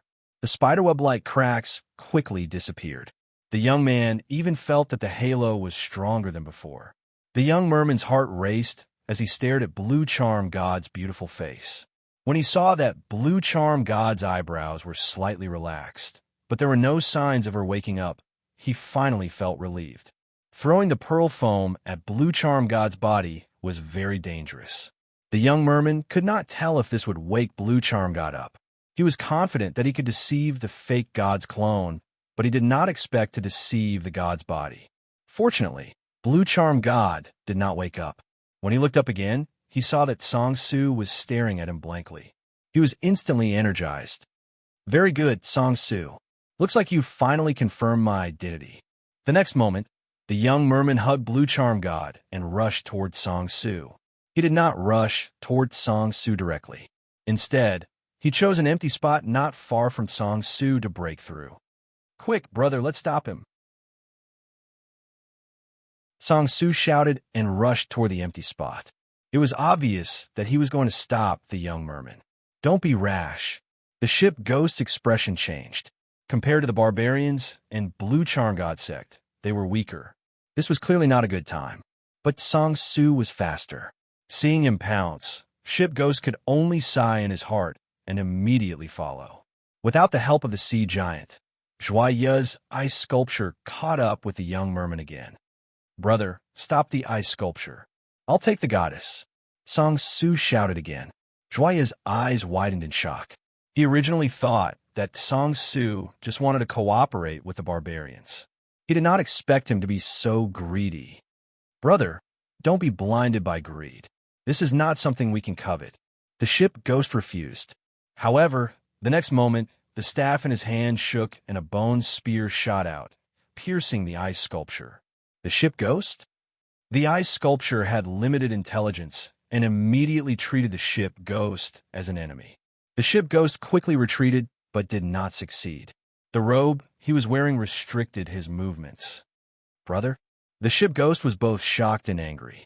However, he could not find Song Su because the ice sculpture was already pouncing toward him. Boom, boom, boom. The confrontation between the two sides entered a white-hot stage as soon as it began. The ship ghost fought with his life on the line. However, after a few breaths, his chest was pierced by the ice sculpture's arm. As he was dying, the ship ghost suddenly hugged the ice sculpture close to him. Boom! The next moment, his entire body exploded. The silver staff and robe all collapsed, increasing the power of the explosion by several times. In the explosion, the ice sculpture pounced out again, but only suffered a small injury. He charged toward the young merman again. Song Su took out the necromancy magic book. Ignoring the damage, he quickly tore the pages and unleashed wave after wave of necromancy spells. However, when the spells hit the ice sculpture, they did not stop him at all. Just as the flesh and blood ice sculpture was about to catch up, a powerful golden lightning bolt shot out of the chaos waves like a dragon and struck the flesh and blood ice sculpture. Only then was the ice sculpture's momentum stopped. The next moment, a strange fish sea beast charged out from the turbulent waves. It was the deep-sea monster fish. "Sacred beast," the Blue Charm cult's followers exclaimed. The deep-sea monster fish opened its mouth and swallowed the young merman and Blue Charm goddess, then turned around and left. "You can't run."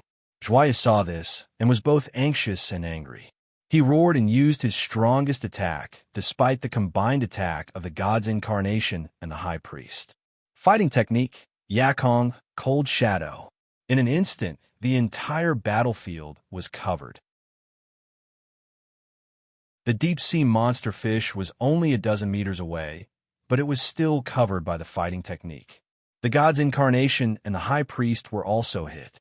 In an instant, the waves disappeared and the surroundings were empty. Everyone was isolated and trapped in a separate subspace. They looked at each other and could only see blurry and deformed figures. Cough, cough, cough. Joyeux spat out a dozen mouthfuls of blood. His aura plummeted and his face turned pale. The cost of using this technique was huge. If he used it too many times, even he could not bear it. No matter how strong Joyeux was, he had a limit.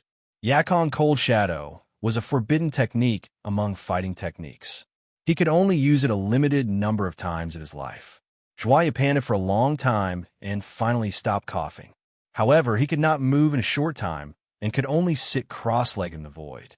Fortunately, all the enemies were trapped by him. Blue Charm Goddess. He sneered.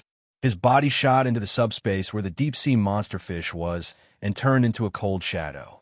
The cold shadow was 12 meters tall and looked like a giant. It emitted cold air and attacked the deep-sea monster fish. Bang! Bang! Bang!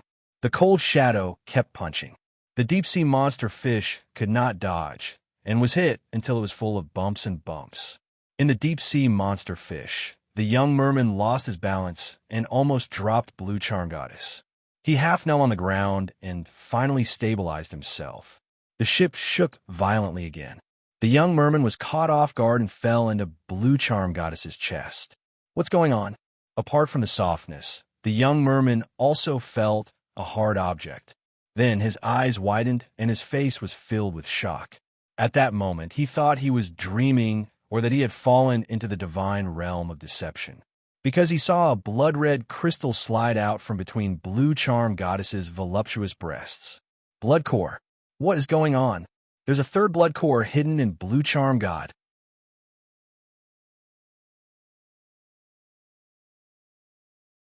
Chapter 334.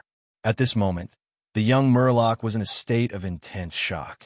He had never thought that he would be able to obtain a third blood core from Blue Soul God here. The blood core should be developed by the war traffickers. Why does Blue Charm God have it? According to what the young Murloc knew, even though the war traffickers had developed the blood core, they did not completely master the method of making it. The method they used was to use the entire Confusion Island as a breeding base. Through constant teleportation, they made the artificial magical beasts kill each other to create the blood core. The first blood core in my body was created using this method. At that time, I was fighting desperately with a monkey-tailed brown bear, and because of ZD's treatment, many factors combined to form this blood core. The second blood core I saw was in the central tower of the underground alchemy factory. The war traffickers used this blood core to mass-produce artificial magical beasts. I never thought that I would see the third blood core, but it just happened to appear in front of me. Wait, did I fall into Blue Charm God's divine domain of deception again and hallucinate? The young Murloc's eyes narrowed. Even though the blood core in his hand felt real, he still could not believe it. Fortunately, he now had a way to distinguish between the real and the fake. He immediately put Blue Charm God aside and took out the God's Eye of Truth. The young Murloc activated his fighting aura and poured it into the God's Eye of Truth. The God's Eye of Truth immediately glowed faintly. This was a pseudo-artifact. The best way to use it was to pour in godly power. The God's Eye of Truth was the most suitable. Without godly power, fighting aura and magical power could be used. However, it would cost more and the effect would be smaller. The young Murloc had no other choice. Even though he had opened up his own magical power pool, his magical power was very thin. He could only use fighting aura to replace it. Silver-level fighting aura could not compare to Zhua Yu's legendary fighting aura or Man Zhuang's saint-level fighting aura. The young Murloc used up almost half of his fighting aura to shine the God's Eye of Truth on the blood core. The blood core was still shining brightly, unmoved. It's real. The young Murloc's eyes glowed. The blood core in his body had long since conveyed a strong desire to devour.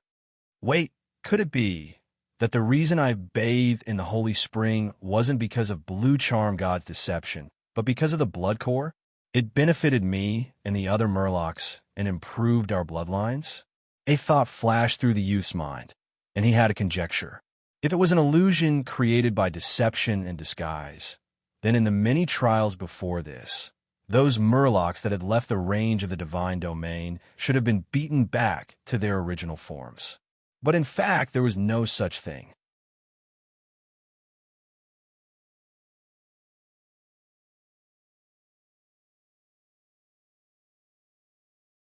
Deep-sea monster fish moved quickly, but it was trapped in a small subspace. The space walls were very hard.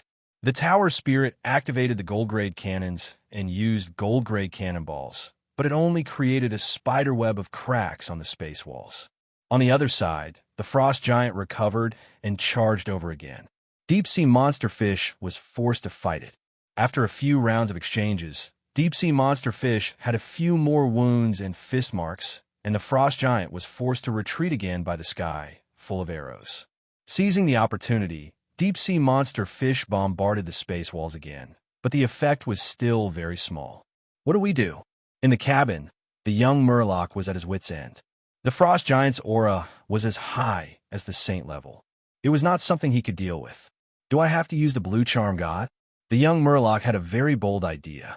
He could carry the Blue Charm God and charge into the frost giant's body, using the divine light to disrupt the frost giant. That's too risky. Just as the young Murloc was hesitating, an opportunity appeared. 2 subspace walls were broken, and 3 subspaces were connected. The ones who broke through the space walls were the God's Incarnation and the High Priest. The High Priest on the Shell God Throne joined forces with the God's Incarnation again and attacked Zhua Crow furiously. Zhua Crow could not move freely, but more than a dozen cold shadows formed around him. Some were big and some were small, blocking the attacks of the God's Incarnation and the High Priest.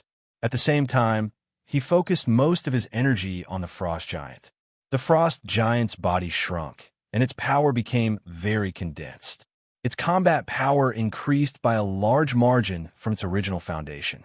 Deep-sea monster fish was in a more dangerous and difficult situation. There were many deep openings on the outside of the ship. One could see the cabin directly from the outside. In the midst of the fierce battle, a ghost quickly squeezed through one of the openings and entered deep-sea monster fish. I'm in. I'm finally in. The ghost was Ship Ghost. Previously, he had been tricked by Tsang Su and could only hug the flesh-ice sculpture and self-destruct. But in reality, this was his secret method of survival after putting himself in a desperate situation. Old Zhong, my cute junior brother, you've really tricked me. That magic book of yours is obviously mine. The staff, the robe, and the badge should all be mine. Very good. I will definitely have my revenge. My body is gone, but as long as I have my soul, there is a chance for revenge. Ship Ghost's soul was very hard to discover. After he was betrayed by Tsang Su, he immediately saw Tsang Su crazily tearing apart the magic book and using all kinds of necromancy spells. The magic book's characteristics were too obvious. He immediately recognized that it was his magic book. The truth was revealed. Ship Ghost's heart was filled with hatred, but he also knew that now was not the time for revenge. He was very weak and needed a rest. He wanted to leave the battlefield, but deep-sea monster fish suddenly appeared. Then, Joie Crow used the combat technique Yakong Cold Shadow, trapping him and deep-sea monster fish in the same subspace. Originally, Ship Ghost hid far away, not daring to take too much of the aftermath of the battle. But when deep-sea monster fish was heavily damaged, he sensed the presence of Soul Crystal. Soul Crystal. If I absorb the Soul Crystal, I will be able to quickly reform my soul and regain many of my abilities. Ship Ghost knew that he could not just sit and wait, so he took the risk and really snuck into deep-sea monster fish.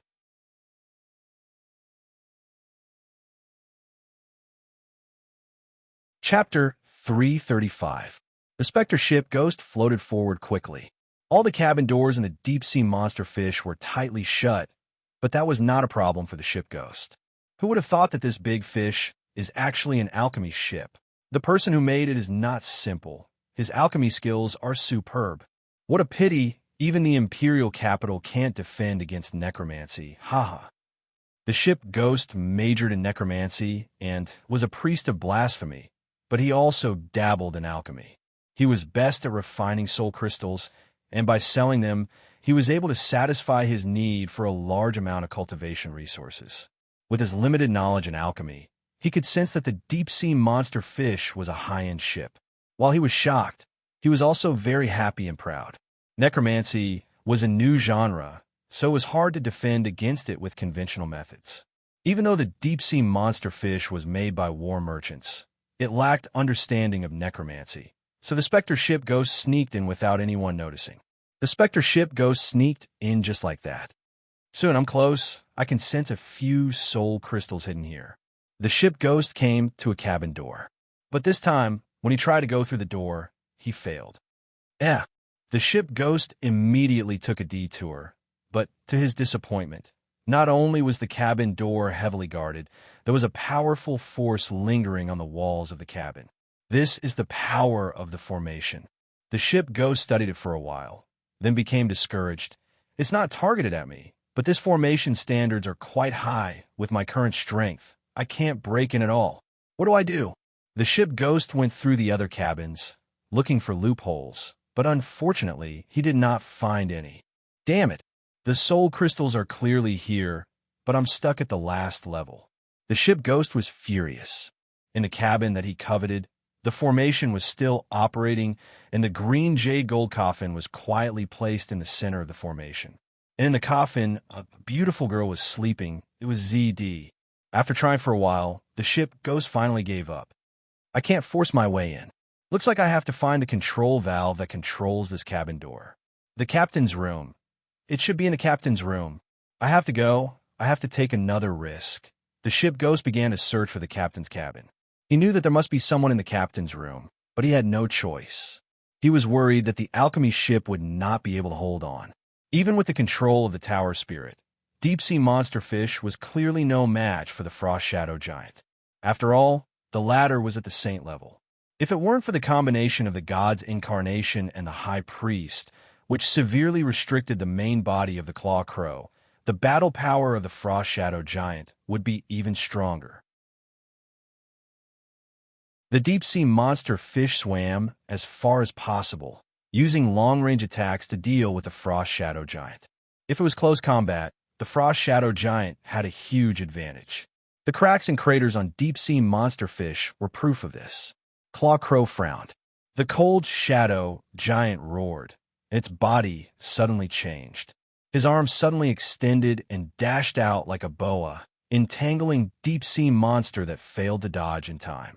Deep-sea monster fish struggled violently and broke free from the frost shadow python easily. But in reality, this was exactly what the frost shadow giant wanted to do. The frost shadow python was cut into a dozen pieces, each piece rapidly transforming into a frost shadow claw monster. These humanoid monsters with sharp claws used both hands and feet to run and were very agile. At the same time, their hands and feet could turn into sharp claws and attack fiercely and fiercely. A dozen frost shadow claw monsters crawled into the cabin through the gap on deep-sea monster fish and started to break through everywhere. At the same time, the much smaller frost shadow giant continued to charge at deep-sea monster fish. Deep-sea monster fish was caught in both internal and external troubles. It could only retreat. Through a dozen layers of space walls, the god's incarnation vaguely saw this scene and was very anxious. He immediately increased his attack to the maximum and surrounded Claw Crow's main body, bombarding it with all kinds of divine spells, and fighting techniques. The high priest was lying in the shell divine throne. Her lower body had disappeared, and her waist and abdomen were slowly dispersing. This was the price to pay for forcefully ascending to the divine throne. She cooperated with the god's incarnation and ignored her own injuries, which brought great trouble to Claw Crow. Claw Crow sat cross-legged in the subspace, commanding the large and small cold shadows around him to defend. The longer he defended, the sooner he would lose. He was bombarded many times. The wounds on his body increased, and his face turned purple. Blood kept flowing out of his mouth, nose, and ears. But he chuckled, and his fighting spirit was still high. The final winner of this battle will be me. The more Claw Crow fought, the more confident he became. Both sides were attacking the enemy's vital points. But the difference was that he had created this subspace on the spot, so he had a huge geographical advantage. Claw Crow took the initiative to attack the enemy's vital points and attacked Blue Charm God's main body. But the god's incarnation and the high priest were passively using this tactic, because they were very far from the young Murloc, and there were many subspace walls between them. The structure of this subspace was like a beehive. Claw Crow, the god's incarnation, and the high priest were all at the top, while the frost shadow giant and deep-sea monster fish were at the bottom. Inside deep-sea monster fish, the young Murloc was already fighting a frost shadow claw monster. He had no choice but to fight. He couldn't just sit and watch these frost shadow claw monsters destroy deep-sea monster fish from the inside. But the young Murloc's fighting techniques caused very little damage to the frost shadow claw monster, and the young Murloc could only dodge the frost shadow claw monster's attacks. Every frost shadow claw monster had gold-level strength. It was already very difficult for the young Murloc to deal with one. Now, more than a dozen frost shadow claw monsters had broken into deep-sea monster fish. The difference in combat power between the two sides was too great. But fortunately, deep-sea monster fish had some defensive measures.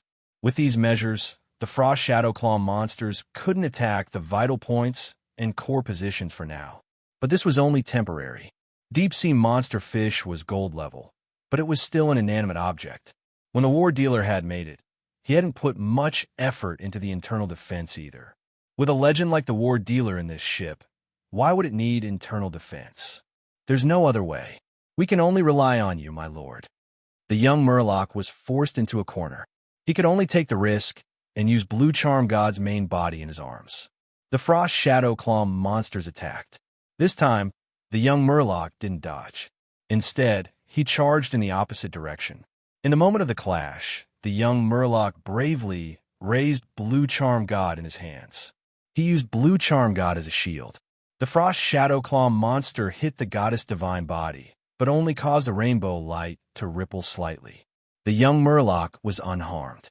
On the other hand, the Frost Shadow Claw monster retracted its claws, trembling. Its claws were originally fierce and strong, but after being hit by the divine light, half of its claws had completely disappeared. Originally, one of the Frost Shadow Claw monster's specialties was to quickly recover the damage in their bodies. What it consumed was the Frost Shadow Claw monster's body, which was reflected in its body shrinking. But now, half of its claws have been destroyed by the divine light. No matter how hard the Frost Shadow Claw monster tried, it couldn't repair it. Good job. As expected, my lord, Blue Charm God. The young Murloc's eyes lit up. He was excited. He didn't see that when the Frost Shadow Claw monster attacked Blue Charm God's main body, the goddess frowned. Although I'm only a silver and can't defeat this gold-level monster, I have the goddess in my hands. The young Murloc saw hope in this hopeless situation. He started to attack. When the Frost Shadow Claw monster pounced, he used the goddess as a shield, easily blocking any attack. What's wrong with this guy? The ship Ghost was attracted by the battle. When he saw this scene, he was stunned. Isn't he a deity? What is he doing to his goddess? Unbelievable. He's using Blue Charm God as a weapon. The ship Ghost looked as if he had seen a ghost. What a terrible sin. What a disgrace. Blasphemy. This is blasphemy to the gods. How dare you? F***CK. You're a deity. If the Murlocs outside see this, they'll tear you apart first. The ship Ghost was shocked. He was proud of being a blasphemy priest, but at this moment his pride had shrunk to the extreme, because he saw with his own eyes a fierce man who used a god as a weapon. The young Murloc didn't notice the ghost ship Ghost. In fact, on the battlefield, even the Claw Crow didn't notice the latter's existence.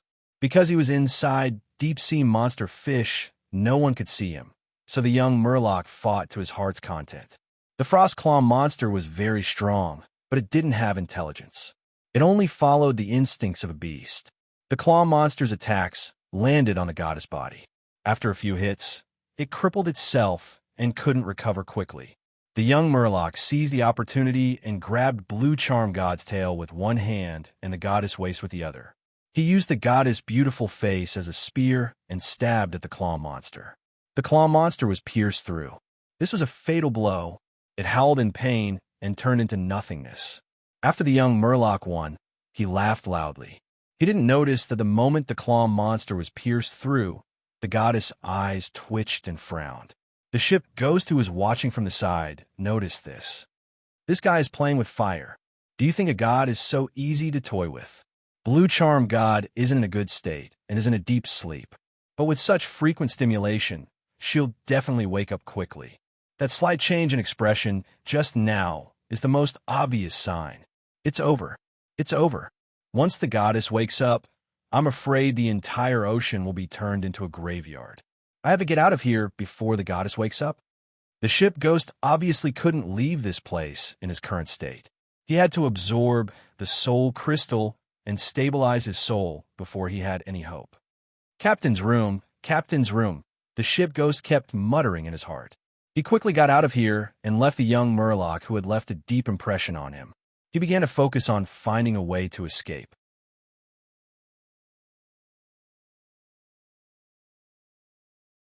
Chapter 336. 3 Frostclaw monsters surrounded the young Murloc. They screamed in unison and pounced on the young man from 3 different directions. The young man sneered despite being surrounded. He was not afraid at all. He let go of Blue Charm God's waist with one hand and grabbed her tail with both hands. He spun on the spot, using his feet as an axis. He spread his arms and swung Blue Charm God in a circle. Blue Charm God's long hair was flung to the front, and the rainbow divine light on her body formed a huge halo. The 3 gold-ranked Frostclaw shadow monsters were immediately sent flying as soon as they touched the circle of light. The young man shifted his feet slightly. The halo moved slowly and chased after them. He forced two Frostclaw monsters into a corner and killed them. The last Frostclaw monster wanted to counterattack. It pounced on the young man's back. The young man heard the sound. He immediately took a few steps forward and dodged the monster's attack. Then, he turned around in midair and swung his tail. He used Blue Charm God as a hammer and smashed it. The back of Blue Charm God's head hit the Frostclaw monster, killing it instantly. Then, it hit the hard metal floor with a bang. A skull-shaped hole appeared in the floor. Blue Charm God's eyes twitched.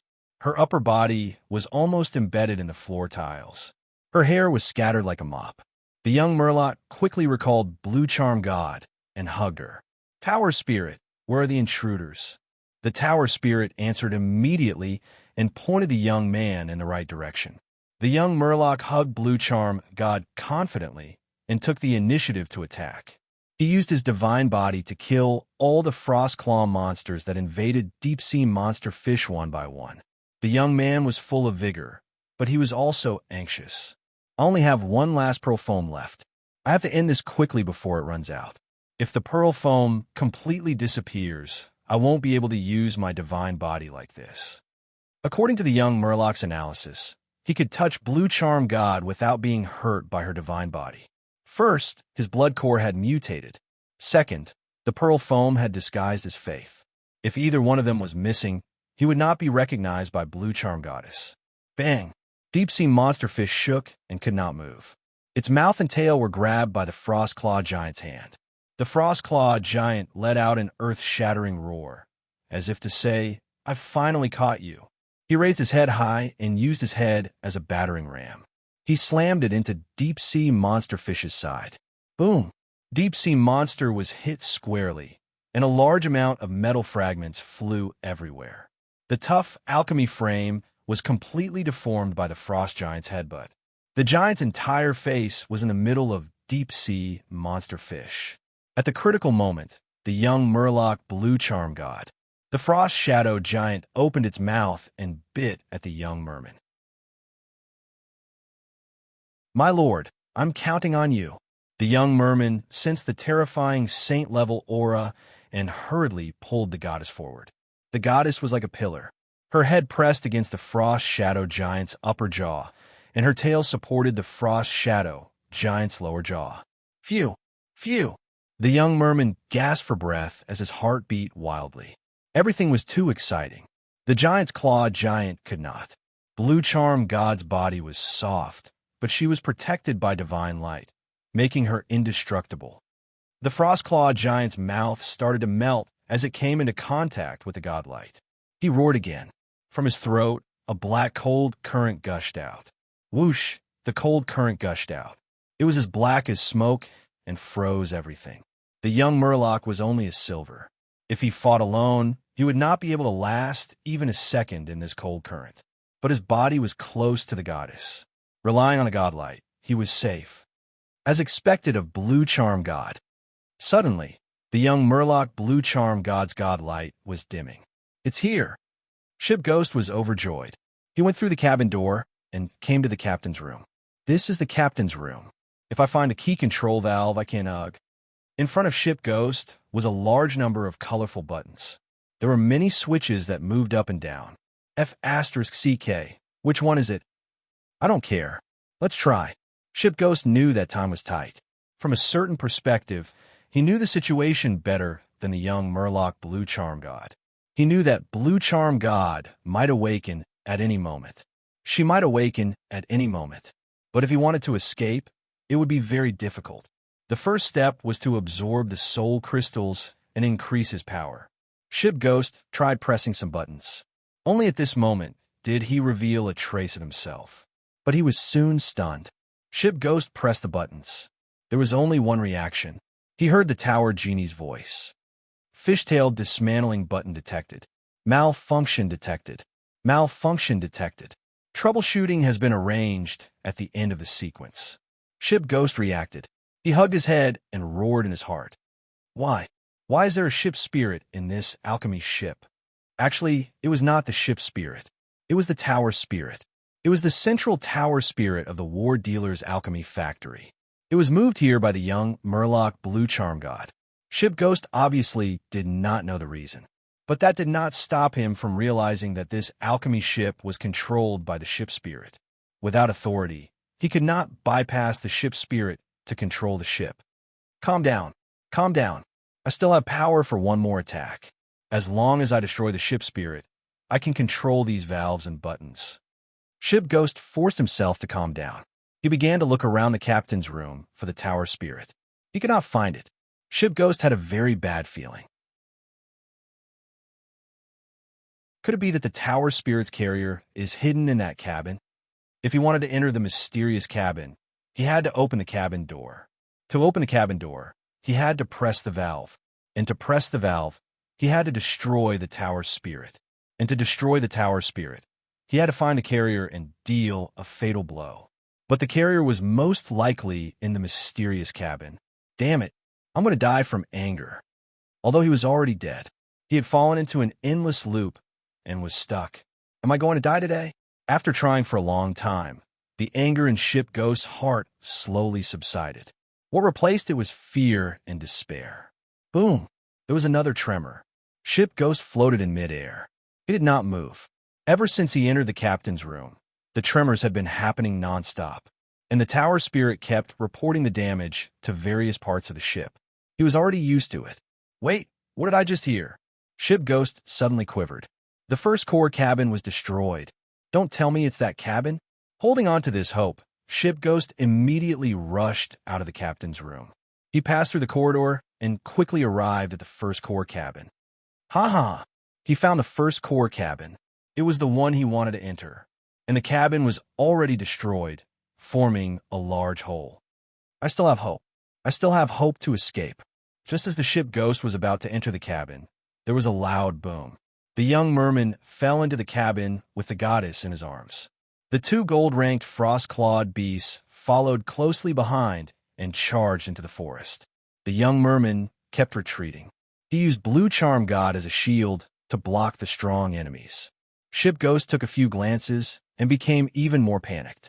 He found that the layer of rainbow godly light on Blue Charm God's body was already very dim. The godly body's defense was quickly weakening, and the goddess was starting to get injured in the intense battle. Because her forehead had been used as a spearhead many times, there were already a few bruises. Her face was also a bit swollen.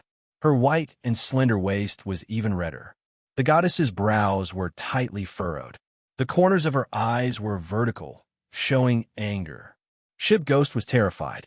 If the goddess woke up in the next moment, he wouldn't be surprised.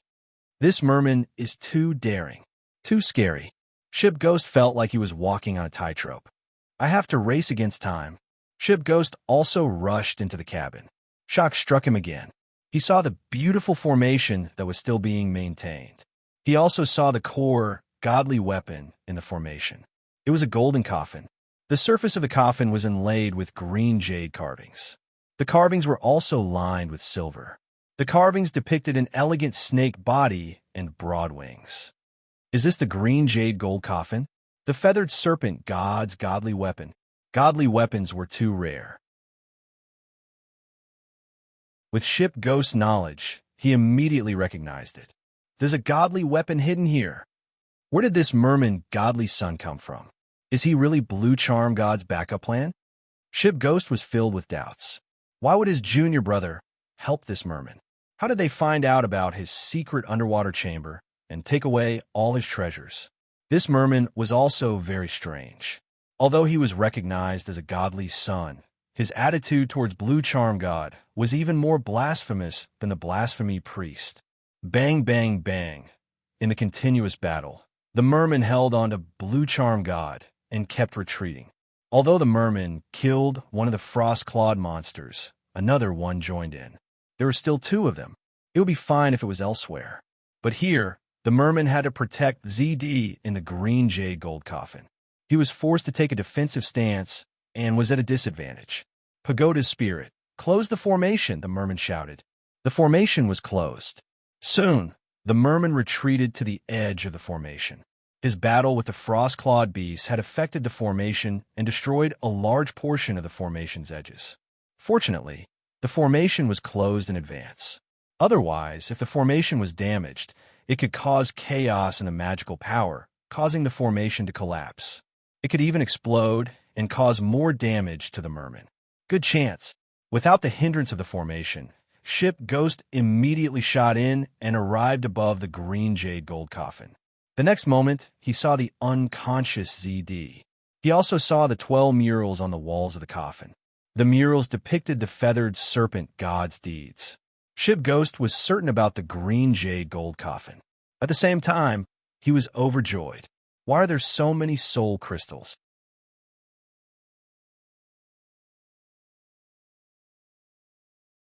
Chapter 337. Ship Ghost found a large amount of soul crystals. They almost covered ZD's entire layer. It was like a large amount of burial goods. Although he felt the presence of the soul crystals before, it was separated by many layers. The first layer was the coffin itself, the second layer was the array, and the third layer was the core of the ship. So, Ship Ghost thought that there would only be a small amount of soul crystals. He didn't expect there to be so many. As long as I absorb these soul crystals, I will be able to fully recover and have silver-level fighting strength again. I'm saved. Ship Ghost jumped into the coffin and started to absorb the soul crystals. During this process, he didn't show any signs. The young merman was busy fighting. He didn't notice that the soul crystals in the coffin were quickly decreasing. Because the pagoda spirit had closed the array, it didn't notice this either. Ship Ghost's strength was quickly recovering. But 10 seconds later, the young merman flew back with a bang. He crashed into the coffin and spat out a mouthful of blood. The divine light on Blue Charm God's body was dimmer than before. It was less effective against the frost claw monsters. The young merman fought with great difficulty. He used his strong willpower to hold on until now. He had reached his limit. A frost claw monster silently came to the other layer of the coffin and jumped. Its claws were about to break the young merman's head. The young merman was dizzy. He didn't notice this fatal attack. Damn it! Ship Ghost's spirit had been watching the battle. He couldn't let the young merman lose. Once he died, Blue Charm God might awaken. This was a disaster for Ship Ghost. Ship Ghost could only attack. He unwillingly left the soul crystals and jumped into the Frost Claw monster's body. The Frost Claw monster was immediately affected. There was an undead energy rampaging in its body. Its movements slowed down. At the critical moment, the young merman finally reacted. He flipped forward, dodging the claw at the back of his head. He got up to fight again. Ship Ghost's spirit flew out again. I can't hold on much longer. In order to stop the Frost Claw monster, he risked his life. Although he was enemies with the young merman, the situation forced him to fight with his life. The Frost Claw monster was gold level. Ship Ghost was silver level when he was alive. His strength weakened after death. Even if he absorbed some soul crystals, he still couldn't beat the Frost Claw monster.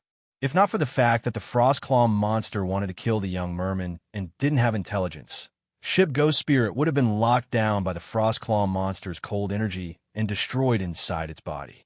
The Ship Ghost was in a terrible state. He could no longer stabilize his form. The surface of his body that was like a ball of will-o'-the-wisp was starting to dissipate. Seeing the young merman was entangled with the Frost Claw monster again, he immediately jumped into the coffin. But this time, after absorbing a few soul crystals, he immediately stopped. I can't. I'm too weak right now. The power of the soul crystals is beyond what I can bear and consume. Of the herbalists, of the ghost of the Frost Claw, Ship Ghost Ship's spirit. Of ghosts, but he's spirit, of the Claw Frost, that was to enter the body of the girl. Zifty. Devour her soul and replace it. My soul has been trained in necromancy. It's much stronger than a black iron mage. Even if I'm very weak now, I can still use my soul-devouring ability to devour her soul. This girl must be very important to the merman deity if he placed her here. I'll kill the most important person to you first to repay you. Ship Ghost sank into ZD's body with a strong, murderous intent. The next moment, he was immersed in a dark space. What's going on? This is the realm of the soul. A black iron mage can create the realm of the soul with his mental energy? I see it. Ship Ghost's eyes lit up. He found ZD's soul. The girl's soul was curled up, her eyes closed. She was in a deep sleep, but her face was filled with fear and despair. She was as weak and helpless as a baby. Ship Ghost laughed and swooped down, about to devour ZD's soul. But in the next moment, he felt a chill run down his spine. Strange, her realm of the soul is too wide, and there seems to be something else here. He looked up. The next moment, Ship Ghost was so shocked that he almost couldn't maintain his form. He saw a giant green snake. The snake's body was so huge that Ship Ghost was like an ant looking up at a blue whale. The green snake was so big that it reached the heavens and the earth. It gave off the aura of a god, vast and majestic. Ship Ghost was frozen. He stuttered, "Choo, Quetzalcoatl god." The young merman was heavily injured. Even though he had Blue Charm Goddess as his weapon and armor, he was still only a silver mage. He was still injured in the battle. At this time, the wounds on his body had turned purple from the cold, and a chill invaded his limbs, making his movements slower and slower. His stamina was already at its limit. He had been holding on with his willpower. Poochie! With a soft sound, an incomplete frost-clawed shadow monster ruthlessly stabbed its sharp claws into the young Murloc's waist. The young merman knelt on the ground, the chill surging in his body. He couldn't stand up. Damn it! Just as the young merman thought he was going to die, the claw shadow monster suddenly disappeared. Not just it, even the giant shadow monster that had been tormenting deep-sea monster fish disappeared like the wind. Kacha! Kacha! Large amounts of space walls cracked. The cracks deepened and collapsed one by one. Joya kept spitting out blood. He had also reached his limit. In fact, he had been enduring the attacks of the god's incarnation and the high priest all this time. He originally wanted to take Blue Charm Goddess and use himself to restrain the god's incarnation and the high priest, but he didn't expect the young merman to hold on for so long. Joya had put in a lot of effort to deal with deep-sea monster fish, but he didn't get any results. Hua hua hua. As the space walls broke, large amounts of seawater rushed in. In just a few breaths, the small holes in the space walls became bigger. We're saved. Hurry, let's go. The mermen and pirates trapped here were all overjoyed. Some rushed toward the holes in the space walls. Some rushed toward their own ships. The clergymen of the Blue Charm Goddess, the devout believers, and the members of the righteous pirates all approached deep-sea monster fish under the leadership of Song Su. Through the huge hole in the belly of deep-sea monster fish, the young merman saw the changes on the battlefield. He was full of joy. It was really dangerous. If he was a few seconds late, he would have died. Tower Spirit, quickly repair the hole in the hull and help the crew. After hurriedly giving this order, the young merman heard a sound of okay. He felt as if he had been struck by lightning, and his heart almost jumped out of his throat. This was because the pain groan had come from Blue Charm Goddess. The young merman looked at Blue Charm Goddess again and immediately found that there were many bruises and cuts on her body, her eyebrows furrowed, her eyelashes trembling. She was about to wake up? No, we can't let her wake up. But what do we do? The young merman couldn't help but panic at this moment. He didn't have a high priest by his side to comfort Blue Charm Goddess, and he was just a fake deity. Suddenly, an idea flashed through the young merman's mind.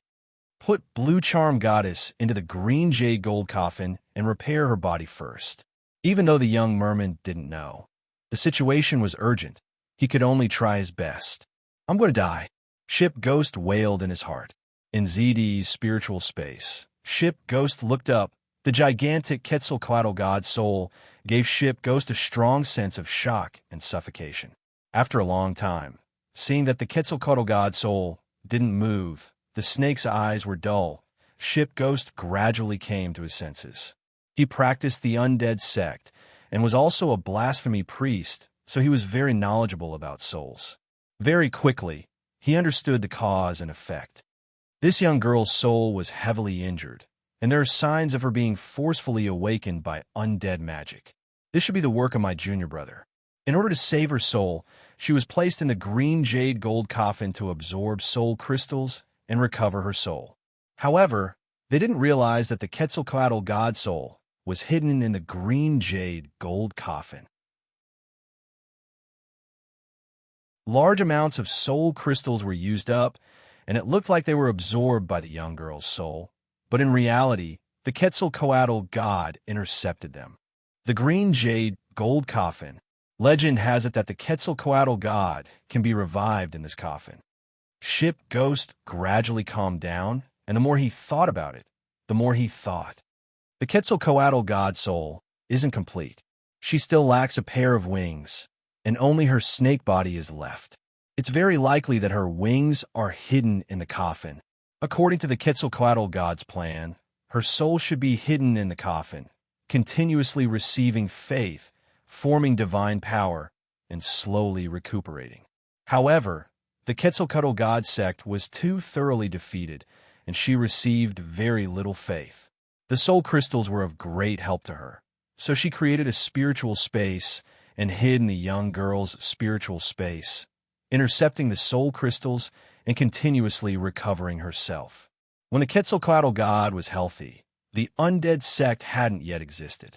You can stole the secrets of the gods, studied soul techniques, and finally created the undead sect. Soul crystals were a specialty of the undead sect, so it wasn't strange that they were effective on the Quetzalcoatl god's soul. That mermaid wanted to save this young girl, so she set up a soul crystal absorption spell formation. Her target was only the young girl. That's why the Quetzalcoatl god's soul created a spiritual space and hidden it to benefit from the spell formation. Ship Ghost felt a headache coming on. It was too difficult to save himself. He was stuck again. If he wanted to devour the young girl's soul, he would definitely awaken the Quetzalcoatl god's soul.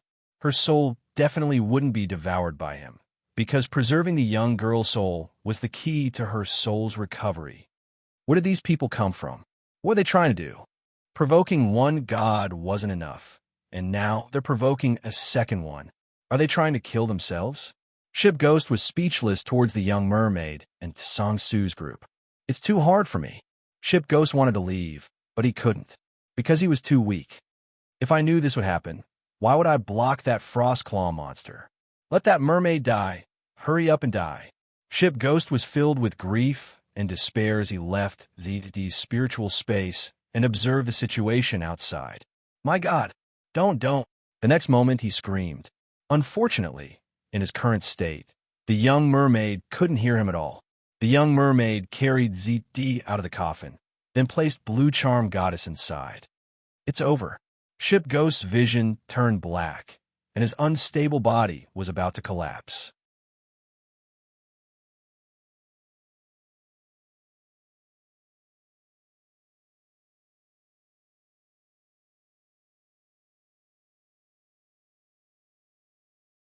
Strange. This is too strange. Blue Charm God hasn't awakened, and the feathered serpent's divine soul hasn't appeared. The ship ghoul looked at the green jade golden coffin and then glanced at ZD. There was no movement from either of them. A thought flashed through Ship Ghost's mind like lightning. He shuddered as he thought of a possibility. Could it be the divine soul of the feathered serpent didn't stay in the girl's spiritual space, but is still hiding in the green jade golden coffin? The merman god put the blue charm goddess in the coffin, causing the feathered serpent's divine soul to fight against the blue charm goddess's divine soul. And after the two gods' souls fought, they found each other difficult to deal with, so they entered a stalemate. The more Ship Ghost thought about it, the more he felt that this was possible. Thinking about it carefully, the girl's ED was only at the black iron level. Even if her spiritual space was vast, it wasn't safe for her divine soul to hide in it. Only by hiding in a divine artifact could it be considered hidden and stable. The feathered serpent god died long ago, and the blue charm goddess is in a similar state. The strength of their divine souls is very close. And because of that, they were caught in a stalemate. The green jade golden coffin shook violently and then stabilized quickly. This is the reason. After Ship Ghost understood, he almost broke out in cold sweat. That was too dangerous. This merman is really lucky. Without knowing it, he managed to cancel out the hidden dangers of the two gods. Wait, if that's the case, then this girl, ship Ghost, became excited. After thinking for a long time, he finally found the key point. It couldn't be helped.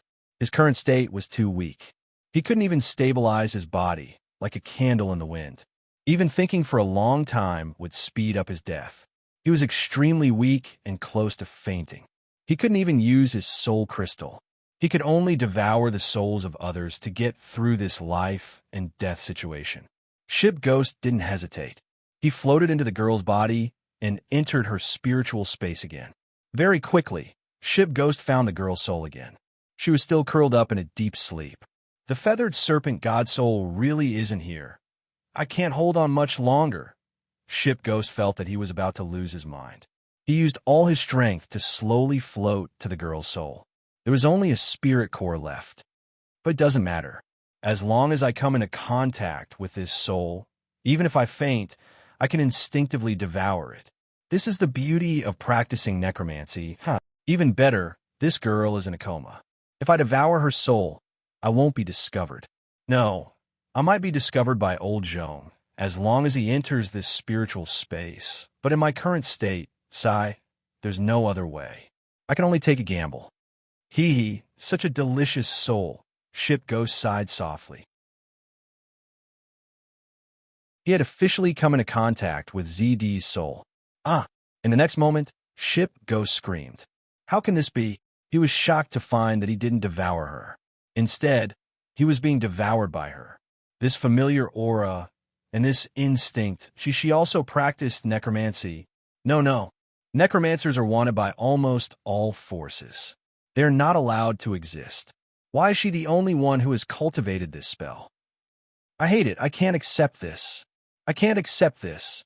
With a mournful howl, the phantom warship Ghost was completely devoured by the young girl's soul and completely disappeared. In the end, his way of saving himself had brought him a fatal blow. ZD's eyelids twitched slightly. The young Murloc panted for a long time before he recovered. He didn't know that a thrilling battle had taken place on the soul level. After settling Blue Charm God down, the young Murloc immediately helped the Tower Genie to repair the hole in Deep-Sea Monstrous Fish. Deep-Sea Monstrous Fish had its own alchemy puppet for repair. Although the hole was big, it was mostly repaired after the emergency repair. Seawater filled this space, but Deep-Sea Monstrous Fish didn't leak. However, the repair part had weak defense and needed to be protected. The young Murloc returned to the captain's room again. He personally operated the alchemy ship and started a search for people. This subspace continued to collapse. This allowed the young Murloc to smoothly bring Song Su, Zhonggu, and the others back.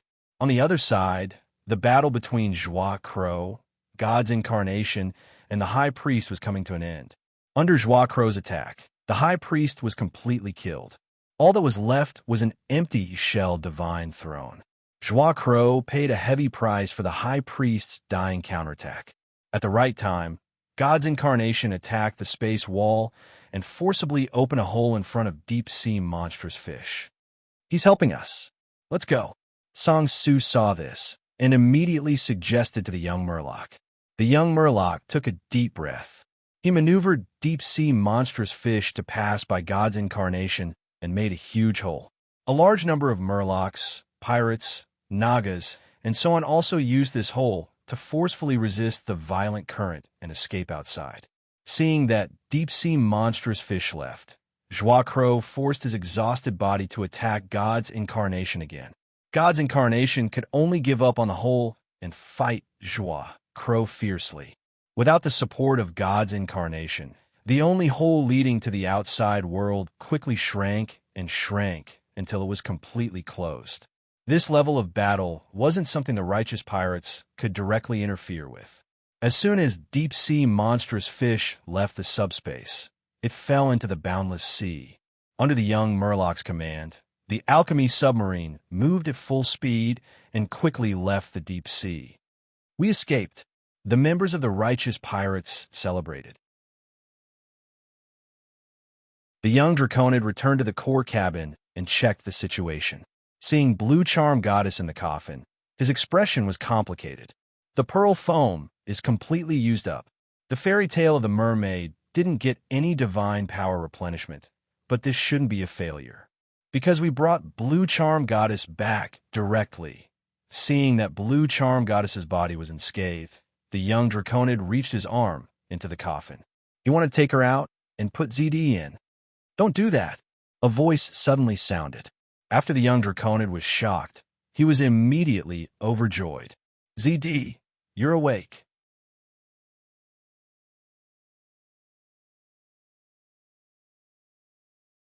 Chapter 339. ZD had been in a deep slumber ever since they left the Maze Island.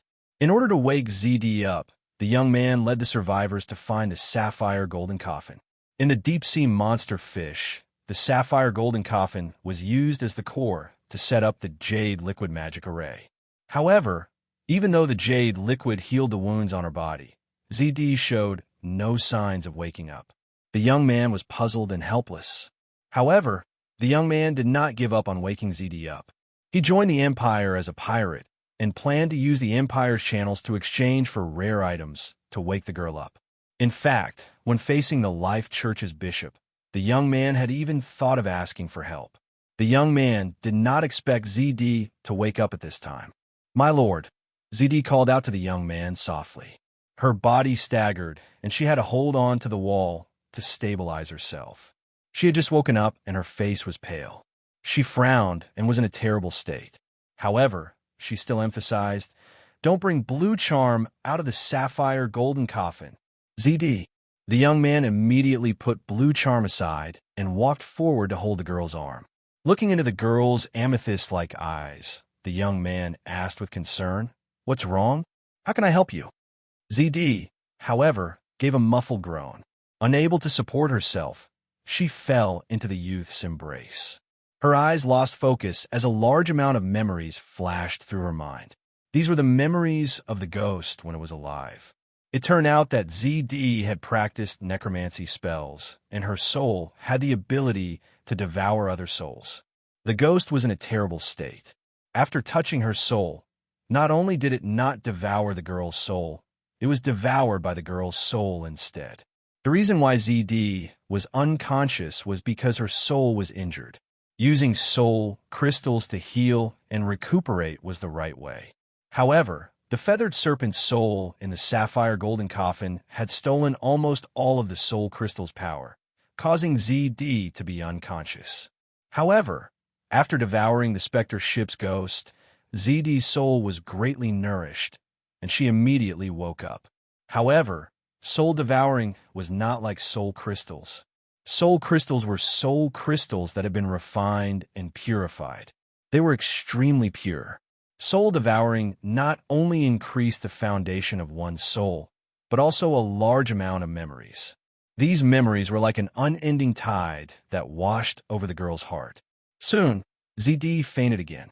After a long time, she slowly woke up. "You're awake." ZD. The young man stayed by her side, looking happy.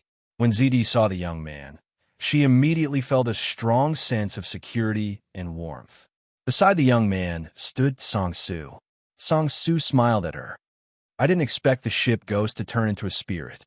Coincidentally, it became the opportunity for Miss ZD to awaken."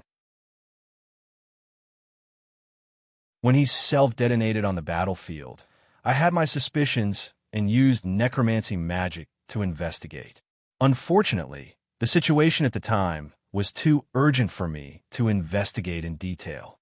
From the looks of it, Ship Ghost's mastery of necromancy is far greater than mine. ZD nodded at him. During the final moments of the Confusion Island, it was Song-Su who exposed himself and used necromancy magic to help her that saved everyone. She turned her beautiful eyes to the young man and slowly described the hidden dangers in the green jade golden coffin and Blue Charm Goddess. After the young man and the necromancer heard this, they broke out in cold sweat. I didn't expect the situation to be so dangerous. The young man was speechless. "We're too lucky. These two gods are in a stalemate. Otherwise, any one of them will make us die without a burial ground." Song-Su's expression changed, and he felt great fear.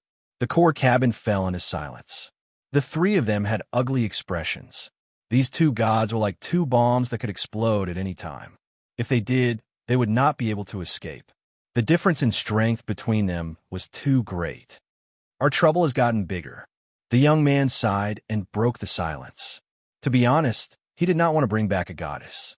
However, the situation had developed in such a way that he could only go with the flow and end up in this situation. The young man did not regret it. Just the fact that ZD had woken up was enough for him to not feel regret. He only felt a headache because he did not know how to deal with this problem. Sang-soo sighed as well. We're in a terrible situation now. First of all, our pearl foam has been completely used up. We can't defend ourselves against other people's divination and prediction spells. Secondly, with such a huge commotion in CI City, the various forces will definitely react violently. We'll become their target. Lastly, there are the gods. Dealing with these two gods is completely beyond the scope of our abilities. Yes, ZD looked worried. We can't get rid of them. For now, we can only leave them be and let them continue their stalemate. The young man's heart skipped a beat. Is my current blood core effective against the gods? He had absorbed a blood core on the Confusion Island, which could devour the legendary Fire Dragon King. Now, he had found a blood core in Blue Charm God's chest and absorbed it as well. Logically speaking, now that his blood core had become stronger, could it deal with the gods? Immediately, the young man suppressed this thought. I absorbed the Fire Dragon King because it was trapped by the War Dealer's alchemy array and could not move. Otherwise, it would have been killed by the Fire Dragon King when I absorbed it. But now, these two gods are still able to move. Besides, even if the blood core is effective against the gods, I can't kill Blue Charm God.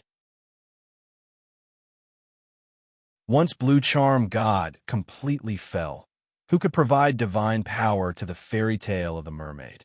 As for the feathered serpent's divine soul, it's a soul after all. Can my blood core absorb it? The young man was very doubtful. If he kept Blue Charm God, he would have to keep the feathered serpent's divine soul. He could only maintain the current situation if the two gods were in a stalemate. Leaving one god alone was courting death. Just as he was thinking, Lon Zeos' voice came from outside the cabin. Captain, we just found a group of murlocs following us. Murlocs! The young man frowned. I'll go take a look. The three of them left the core cabin together. When they reached the captain's cabin, they obtained more information from the Tower Genie. Most of them are murlocs from CI City. The young man sighed inwardly. Sang-soo said coldly, they don't know what's good for them. Kill them all. They're chasing us recklessly for Blue Charm God. There's no need. The young man shook his head. We'll just shake them off. They're believers of Blue Charm God after all. Our goddess needs faith. Sang-soo nodded in agreement. Gods needed faith. The more faith they had, the stronger their divine power. The Justice Pirates needed the divine power of Blue Charm God. Not long after leaving Sky Pillar, the Justice Pirates suffered heavy casualties and were exhausted. However, everyone's spirits were very tense. The pearl foam had been used up. The situation was very urgent. Sang-soo suggested, My lady, according to our maximum speed, the nearest Imperial port is only 3 days away. I strongly suggest we rest. Imperial port? ZD was slightly surprised.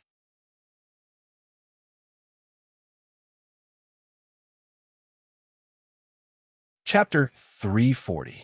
ZD had been asleep for a long time, so she didn't know many things. She knew very well that her group was no longer allowed to stay in the Empire after surviving Labyrinth Island. She was naturally shocked to hear that they had to enter the Empire's secret harbor to resupply. Immediately, the young man told ZD about everything that had happened in the past. ZD was moved after hearing a few words. Sang-soo advised, Captain, let's talk as we walk. You haven't appeared in public for a long time. Yes, I should inspect. This is my duty as the captain. The youth accepted Sang-soo's good advice and then looked at ZD. I'll also let you see our current team. Okay. ZD nodded and muttered, but it's better for me to hide it. ZD was the president of the Wisteria Chamber of Commerce after all. This identity involved a lot of people. If she was exposed, The remaining Wisteria Chamber of Commerce would definitely be destroyed. Soon, the three of them left the core cabin. The hole in the core cabin had already been repaired. This cabin, no, the surrounding area has to be strictly guarded. Don't let anyone near, the youth said in a deep voice.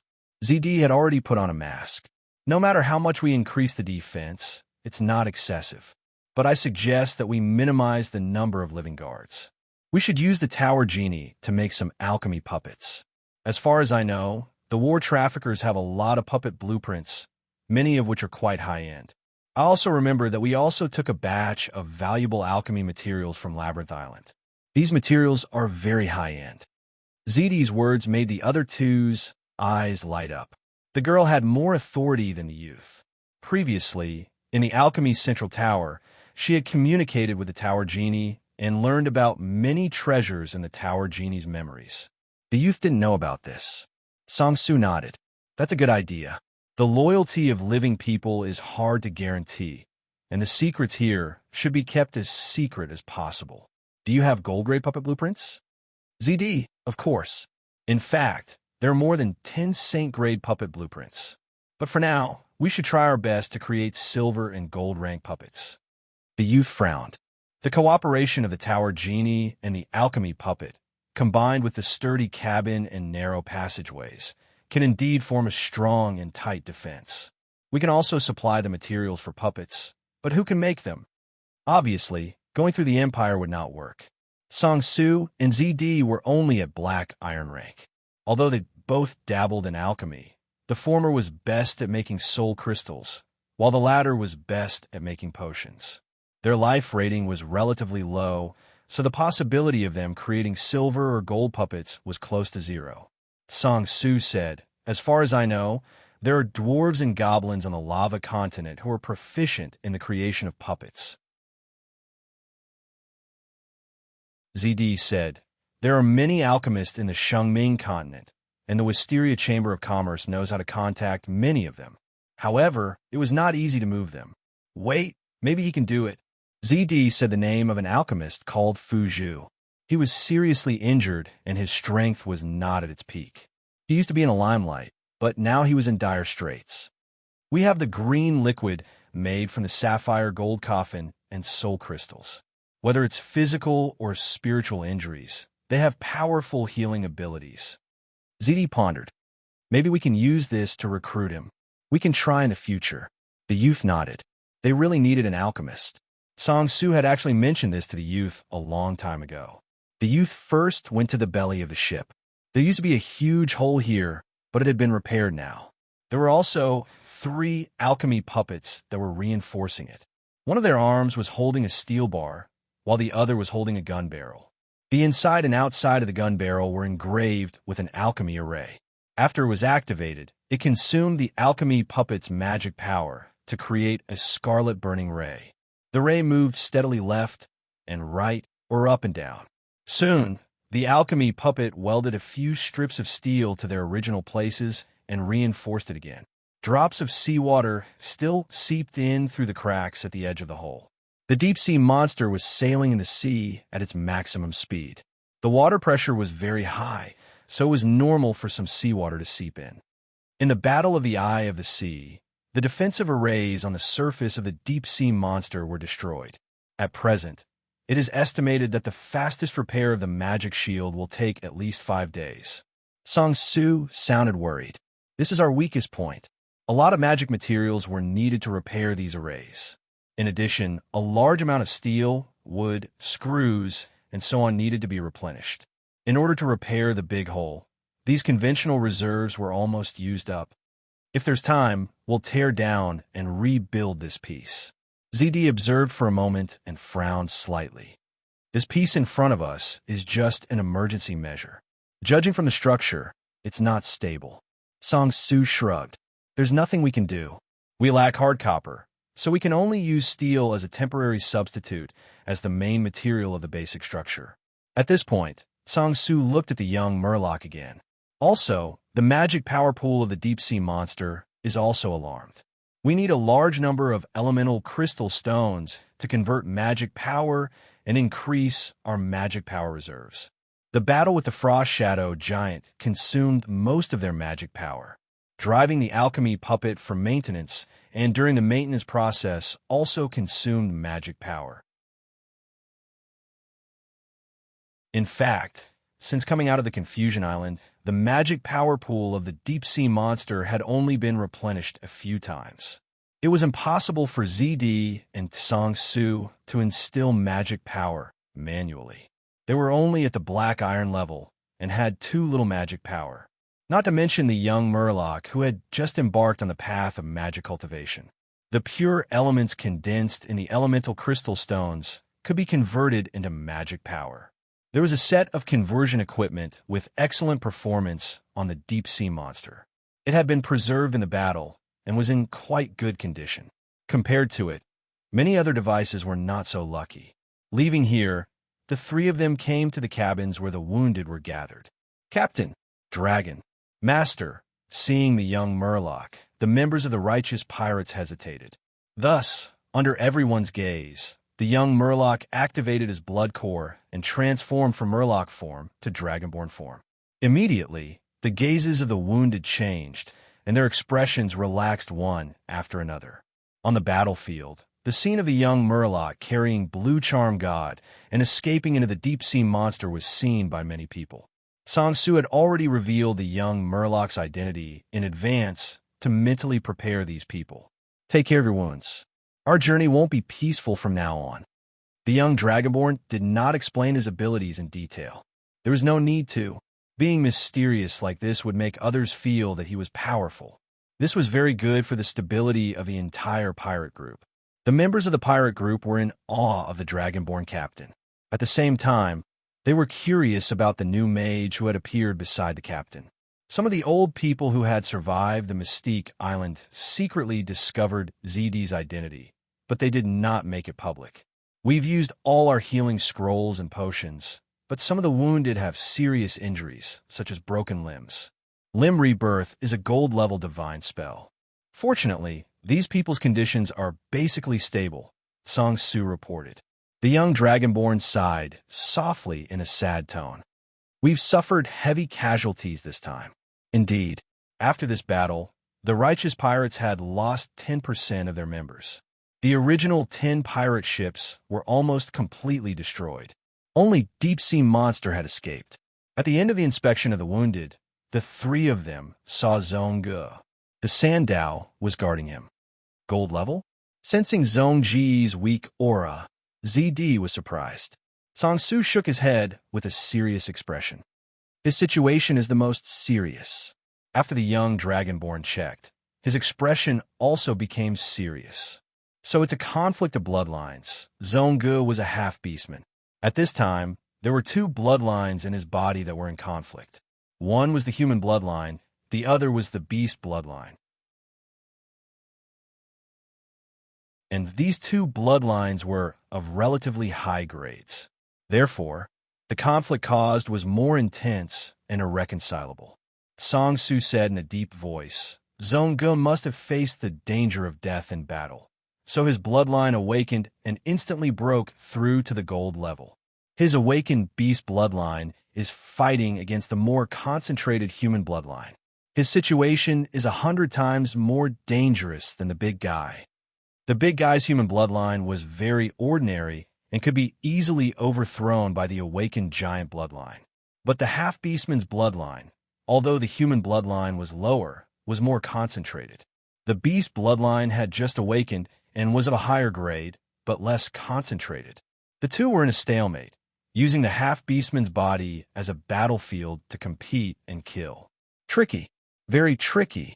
The young Dragonborn, Sang-Soo, and ZD could not find a solution.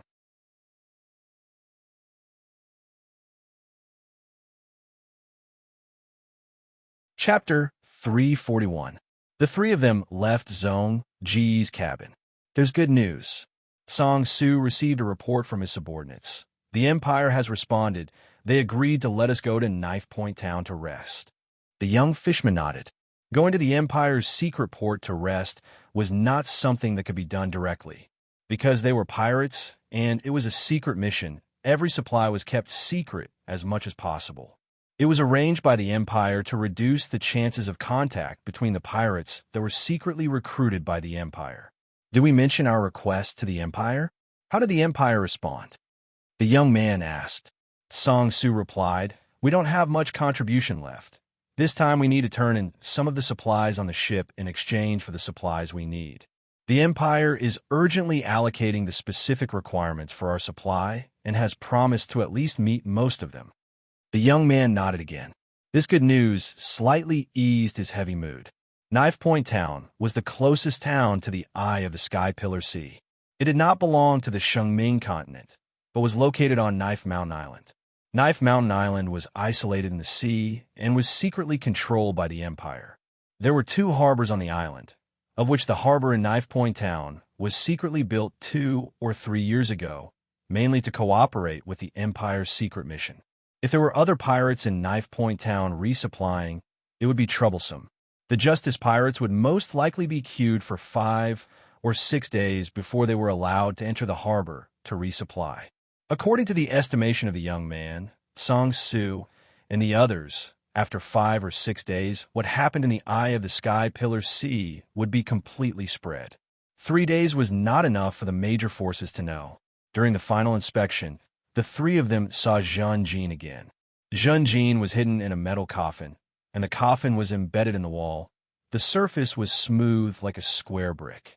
Only by activating a specific alchemy device would the long metal coffin slowly extend from the wall. Zhang Jin was still wearing the appearance of Wan, but his true identity had long been exposed.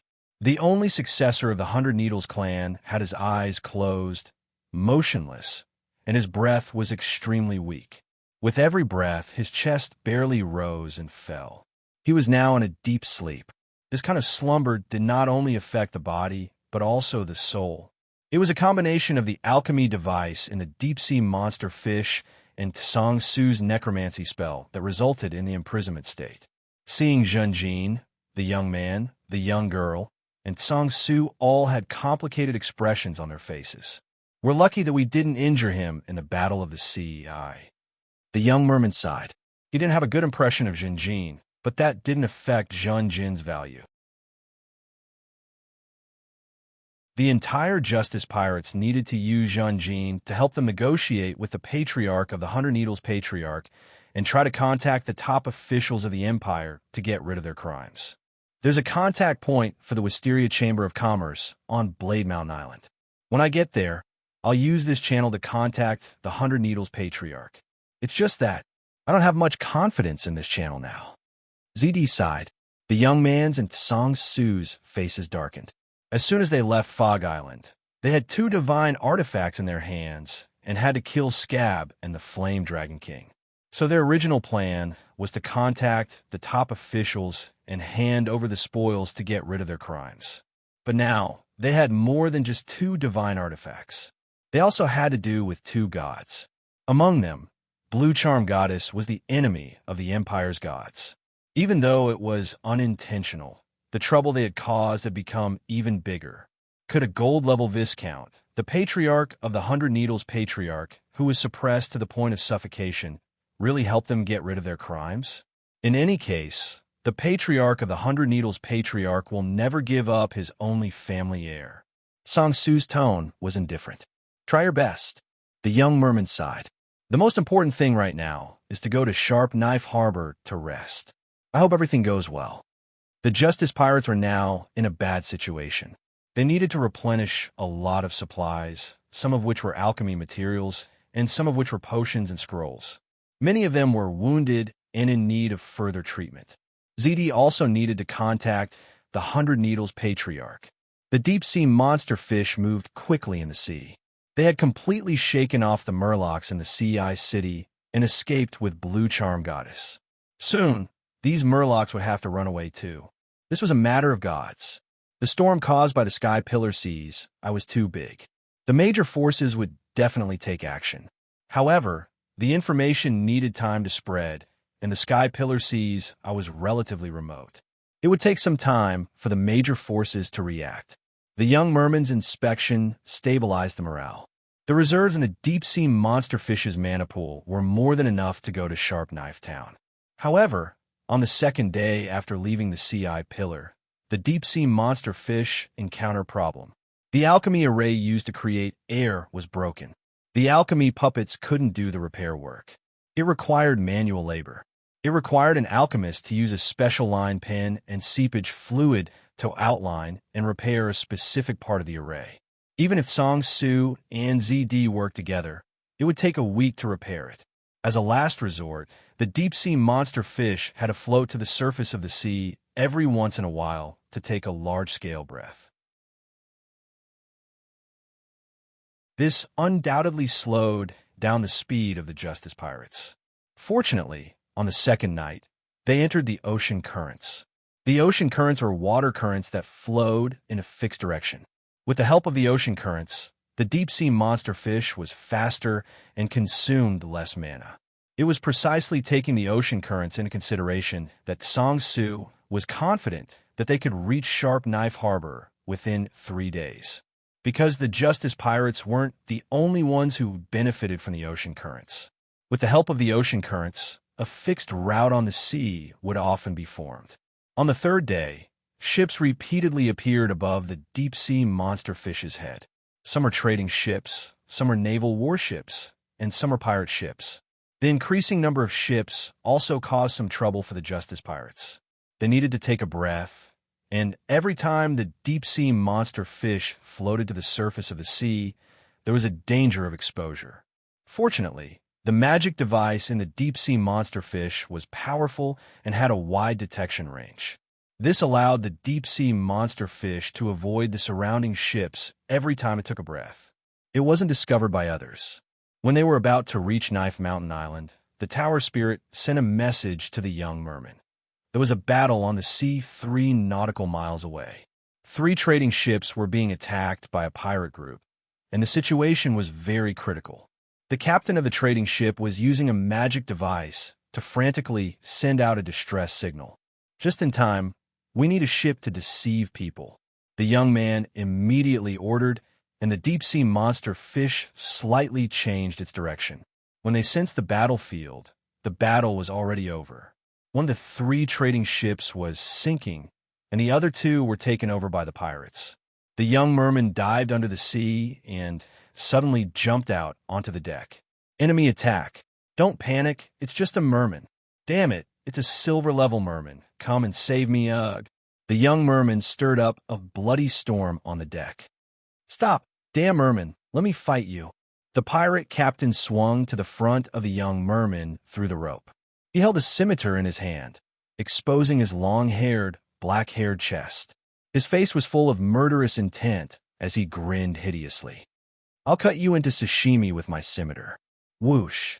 The next moment, a fireball came at him. The pirate captain hurriedly stirred up his silver-level combat energy and quickly retreated to defend himself.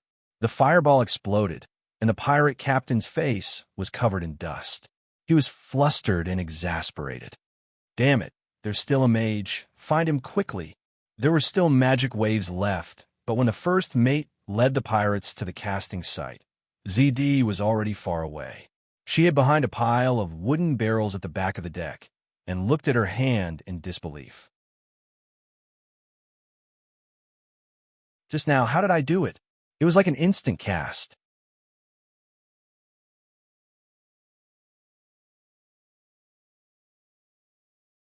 Chapter 342. Casting spells required the caster's spirit to construct the spell model. After the spell model was successfully constructed, the spell could be cast with magic power. The construction of a spell model was basically done in the caster's mental space. The theory behind casting spells was simple, but there were many ways to do in practice. For example, mages could chant, draw arrays, use hand gestures, and even dance. Most mages could use casting materials or even scrolls. The main benefit of consuming casting materials was to allow the caster to construct spell models faster. If it was a spell scroll, the spell model would have been carved in the scroll long ago. Therefore, when mages used scrolls, they would skip the process of constructing the model, causing the casting speed of the spell to be very fast, almost instantaneous. ZD's inferior fireball just now, was also close to instantaneous. She looked at her hands and quickly understood. The speed at which I constructed the inferior fireball spell model is very fast, mainly because my spirit has been greatly improved. ZD devoured the soul of the ship ghoul. The ship ghoul was a silver-level necromancer. His soul had been trained in necromancy, and at the same time, he had absorbed a large amount of soul crystals. ZD was only black iron level. After absorbing the silver-level soul of the ship ghoul, she was greatly nourished and fundamentally improved. Also, my mental space now is very stable and vast. The spell model of inferior fireball can't even fill 1/10,000th of my mental space. ZD's mental space was even more impressive, because it was the feathered serpent's divine soul that helped her build it. Back then, the soul crystal absorption array that Song Su set up for the girl had only one target: ZD's soul. In order to disguise itself, the feathered serpent's divine soul didn't touch the girl's soul, but hid in her body and absorbed the soul crystal's power halfway. But the girl's mental space was originally very narrow and fragile. It couldn't hold the feathered serpent's divine soul at all. After the feathered serpent's divine soul personally modified it, it could hide in the girl's mental space. In other words, ZD's mental space was personally built by a god. My mental space, now, can even hold god-level spell models. ZD understood. Of course, she would never be able to cast a deity-level spell. The first reason was that he didn't have enough mana, and the second reason was that his spirit wasn't enough to construct and maintain the spell model of a divine spell. At this moment, Purple Stem Spirit Power had reached the silver rank. Silver rank spirit power was still far from the standard of a divine spell. Even so, my combat strength has been greatly improved. ZD was aware of her own condition when she was preparing for the battle, so she had prepared herself mentally. Now that she was in a real battle, she was still pleasantly surprised. The pirates searched all the way and soon approached ZD's hiding place. ZD cast another spell. Spell Grease. Spell Flaming Hand. The deck was suddenly covered in grease. When the pirates slipped and fell, the flaming hand pounced on the greasy deck, setting off a fire. The pirates trapped in the flames screamed miserably. Many immediately jumped off the ship and used the seawater to extinguish the fire. If it was the previous me, I would need to chant and cast materials. Casting 2 spells will take at least 20 seconds. But now it's only a few breaths. ZD's eyes flashed. I found the mage. She's behind the wine barrel. Follow me, kill her. ZD cast another spell, completely exposing her position and attracting the second wave of pirates. ZD smiled. Using the wine barrel as a cover, she cast another spell. This time, she opened her mouth to chant. After a few seconds, she successfully cast the spell. Fire spell. Summon Fire Elemental. A fire elemental as tall as a person was born in the flames on the deck, and then it counterattacked the pirates who rushed over. The pirates used their guns and arrows to attack the fire elemental, no longer caring about ZD. But the flames burned bigger and bigger, and the air temperature rose sharply. ZD had to change her target. She was not far away from the wine barrel when suddenly, a sharp arrow flew over and hit a place 5 steps away from ZD. A stealthy thief fell to the ground, killed by the arrow. ZD was stunned for a moment, and then she looked in the direction where the arrow came from. High up on a mast stood an elven archer. It was Cho. Chow's attack immediately attracted the attention of the enemy pirates. Discovering that he was a silver-level archer, the pirate leader's face turned pale. In a short time, 3 of these mysterious enemies had appeared. One was a silver-level Murloc warrior, one was a masked black iron mage, and the last was a silver-level elven archer. "Who are you people?" the pirate leader shouted. The young Murloc had no intention of satisfying the pirate leader's curiosity. He kept charging forward at an extremely fast speed, exhausting the pirate leader's defense with his bare hands. In his sharkfish human form, he was able to swim extremely fast in the sea. Now that he was in the air, his speed increased by a few notches, greatly surpassing his dragon human form. After more than 10 attacks, the pirate leader was covered in wounds and covered in blood. He was completely suppressed by the young Murloc. But the young Murloc could not take him down immediately. This form is actually stronger than the dragon-human form. It has more potential. It's a pity that it lacks a set of battle energy arts and battle techniques. The young Murloc was so fast that he almost turned into a mass of black shadows surrounding the pirate leader. The pirate leader was hit again, and a 20-centimeter-long wound appeared on his right back shoulder. "I surrender. I surrender," the pirate leader shouted. The young Murloc heard and slowed down his attacks. However, the pirate leader took this opportunity to suddenly take out a bottle of wine from his arms and gulp it down. As soon as the wine entered his mouth, it quickly spread throughout his body. After coming into contact with the pirate leader's silver battle energy, the wine suddenly burned, forming a dazzling silver flame. This silver flame first burned in the pirate leader's body, then spread out from the inside out, burning the pirate leader into a burning man. It's the Panderin's fire spirit wine. Be careful. This is a special magic potion that can burn battle energy and increase combat power by at least 2 times. Zidi's pupils shrank as she saw through the details and quickly reminded him. The pirate leader's battle energy covered the cutlass in his hand, and the cutlass was immediately attached with a silver flame, turning into a magic weapon in the blink of an eye. "Ha ha ha!" The pirate leader laughed. "Die!" He began his counterattack. The young Murloc snorted coldly, and with a flash of blood, he withdrew his Murloc form and turned back into a dragonoid. Flame dragon bloodline magic, scorching dragon breath. The young dragonoid opened his mouth and spat. The pirate leader was extremely shocked as he was hit by the young dragonoid's flames. He let out a painful scream and suddenly retreated.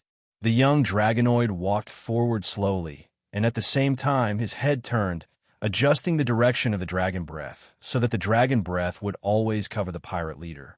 After more than 3 seconds, the pirate leader was burned into a pile of ashes. ZD was stunned. Her combat power had an astonishing increase, but in comparison, the young dragonoid's combat power had increased even more. The young man had never stopped cultivating, and even when he was sailing, he had never wasted a minute or half a second. In the beginning, he needed to chant dragon language for a few seconds to cast this dragon breath spell, and he had to stand on the spot when he spat it out. He couldn't even turn his head. However, after his continuous practice, he could move and turn the dragon head at will, but the speed was slow. As for why he omitted the dragon language chant, it was also because his spiritual power had increased greatly. The soul crystals were not only for ZD's use, he also used them frequently and consumed a lot of them. His soul foundation had increased greatly, and his spiritual power had also increased greatly. With the enemy leader dead, the morale of the pirates plummeted. The young dragonoid pursued the enemy, and at the same time, Dilu, Cho, Sandao, ZD, Song Su, and the others attacked together. After wiping out a group of diehards, they successfully suppressed the battlefield. The remaining pirates' fighting spirit collapsed, and they all knelt and begged for mercy. Then, the young man gave the order. A group of pirates came out from the middle of deep-sea monster fish and became the backbone. They took in pirate captives on a large scale and took over 7 pirate ships and trading ships. Among them, there was a black iron magic ship and 2 bronze magic ships. The young dragonoid led Song Su, ZD, and the others on these ships and sailed to Knife Point Town. Deep-sea monster fish was still lurking in the sea, quietly following. Not long after they left, the battlefield with floating wine barrels, wood pieces, and corpses welcomed a navy. "Sir, we're late," the first mate said in a low voice. "Immediately organize a search and rescue. See if there are any survivors." The Navy leader's face was ashen, and his eyes swept around. He had a shoe-shaped face, a tall and sturdy body, and wore a white Navy cape with a faint golden aura. Soon, his subordinates reported that they did not find any survivors, but according to various traces, the Copper Gull caravan was robbed. The battle had ended not long ago, and the pirates should be in the nearby waters. This is already near Knife Mountain Island. This group of pirates is very daring. Send the order, release the SEAL team to search for the pirates. We must punish these damn scum. The Navy leader gritted his teeth, and his eyes were burning with anger. But the first mate was very calm. Major General Chop Chow, the most important thing now is to repair the ship. We can't continue sailing for too long. Since these pirates can attack near Knife Mountain Island, they must have something to rely on. If we want to catch up to them or deal with them, it will take time and cost. No, listen to me. I'm the Major General. I want these scum to die. Major General Chop Chow growled and did not listen to the advice. But the first mate was not afraid. Major General, please calm down. I know that your parents died in a scene like this. I can understand your feelings, but you also know that our fleet is already at the end of its rope. It will be difficult for us to fight again. We can't even sail to a regular Navy port to rest. We can only temporarily rely on a secret military port to resupply. If you insist, I will definitely cooperate. But after this, I will definitely report your unreasonable orders to the higher-ups. You? Major General Chop Chow's face was gloomy. The first mate looked at him without fear. The atmosphere was heavy, and the others did not dare to breathe. Finally, Major General Chop Chow punched the side of the ship. Continue sailing to Knife Point Town to resupply.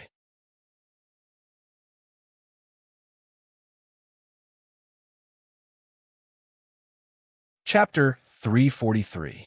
The name of Knife Mountain Island was very vivid. The entire island was a wall-like mountain peak, and most of the residents lived at the foot of the mountain. The mountain peak was like a large knife cutting into the sea. Knife Mountain Island was surrounded by cliffs, and only 2 shoals could be used as harbors. Knife Harbor was one of them, and it was much smaller than the other harbor. However, it was perfect for secret resupply. The sky was blue, and the clouds were long. The few broken ships of the Justice Pirates poured into the harbor and docked smoothly. The receptionist of Knife Harbor had been waiting for a long time, and when he saw the Draconid youth coming down from the ship with a few subordinates, he was puzzled. The crew was roughly the same, but the ships of the Justice Pirates were not the same as the ones in the records. The ship of the Justice Pirates should be a silver-grade magic ship, one of the latest models released by the Empire. Most of the ships in front of him were ordinary ships, and the highest grade of the few magic ships was only black iron. And it was obvious that these ships had just been engaged in battle. After staring for a few more seconds, the receptionist's eyes gradually widened as he recognized these ships. It seems to be the Copper Gull Caravan and the Swift Sword Pirates' Captain Dragon suit. The receptionist greeted him. These ships, the Draconid youth looked at him and waved his hand. Lonzeo immediately put the sack on the ground and opened it, revealing the head inside. Before we came, we found a group of pirates massacring a caravan. Please count our contributions to the Empire, the Draconid youth said. The receptionist looked at the head in the sack in astonishment, and after swallowing a mouthful of saliva, he looked at the Draconid youth with a bitter expression. My lords of the Justice Pirates, to be honest, the Swift Sword Pirates are the same as you. Oh, are they also secretly recruited pirates? The Draconid youth was slightly taken aback. Yes. The receptionist nodded. ZD wore a mask and asked in a deep voice, Strange, how can you allow pirates who have been recruited to rob the Empire's caravan? The receptionist sighed. It can't be helped. For the Empire, the most important thing is to interfere with the pirate throne. Everything else is basically trivial and can be discarded. This is military. If we forbid them from attacking the Empire's caravans, then it will be too obvious that they are pirates who have sided with us. They will be easily seen through. Moreover, if we design such a rule, I'm afraid that it will be very difficult for us to recruit enough pirates to interfere with the selection of the pirate throne. That's not the point, Song Su, who was on the other side, asked. If we kill them, we'll still contribute, right? The receptionist nodded. Of course.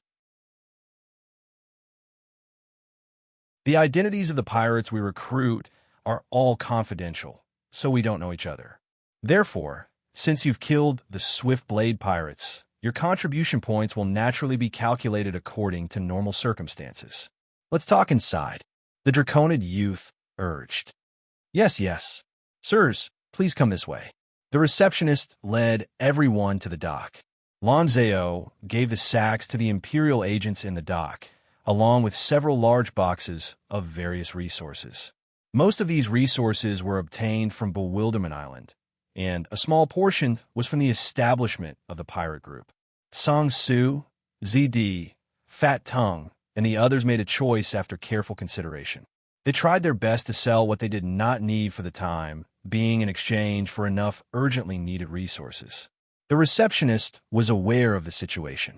He glanced at the open boxes and was somewhat surprised.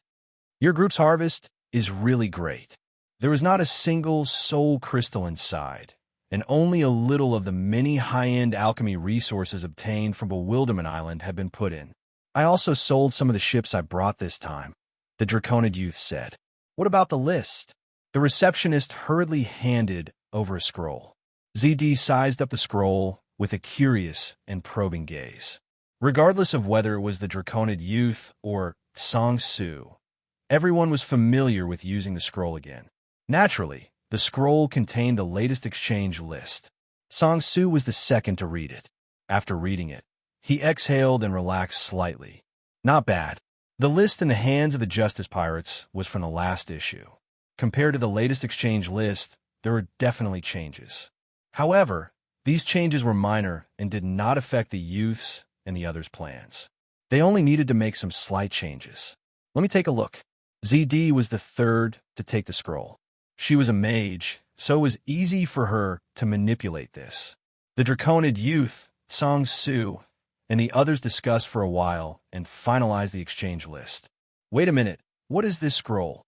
ZD suddenly asked. The receptionist immediately explained. As described, this is an alchemy scroll that can be used to repair ship spirits. That's all there is to the introduction. May I ask how many specific effects it has? How many people have exchanged for it? ZD asked. The receptionist revealed a trace of doubt. Could it be that your group has already created a ship spirit? There was no ship spirit, but there was a tower spirit. The Draconid youth and Song Su looked at each other. They both understood ZD's intentions. The Draconid youth nodded. A little harvest from the treasure hunt is an incomplete ship spirit. It only occasionally responds to our calls. The receptionist was stunned. Your group's luck is really good. Even if it's an incomplete ship spirit, it's still a ship spirit. There were very few ships with ship spirits. There were much fewer of them than gold-grade magic ships. Among them, most of the ship spirits were artificially created. This high-end alchemy technology originated from the creation of tower spirits, but was more suitable for magic ships. The receptionist took note of this information while answering the Draconid youth.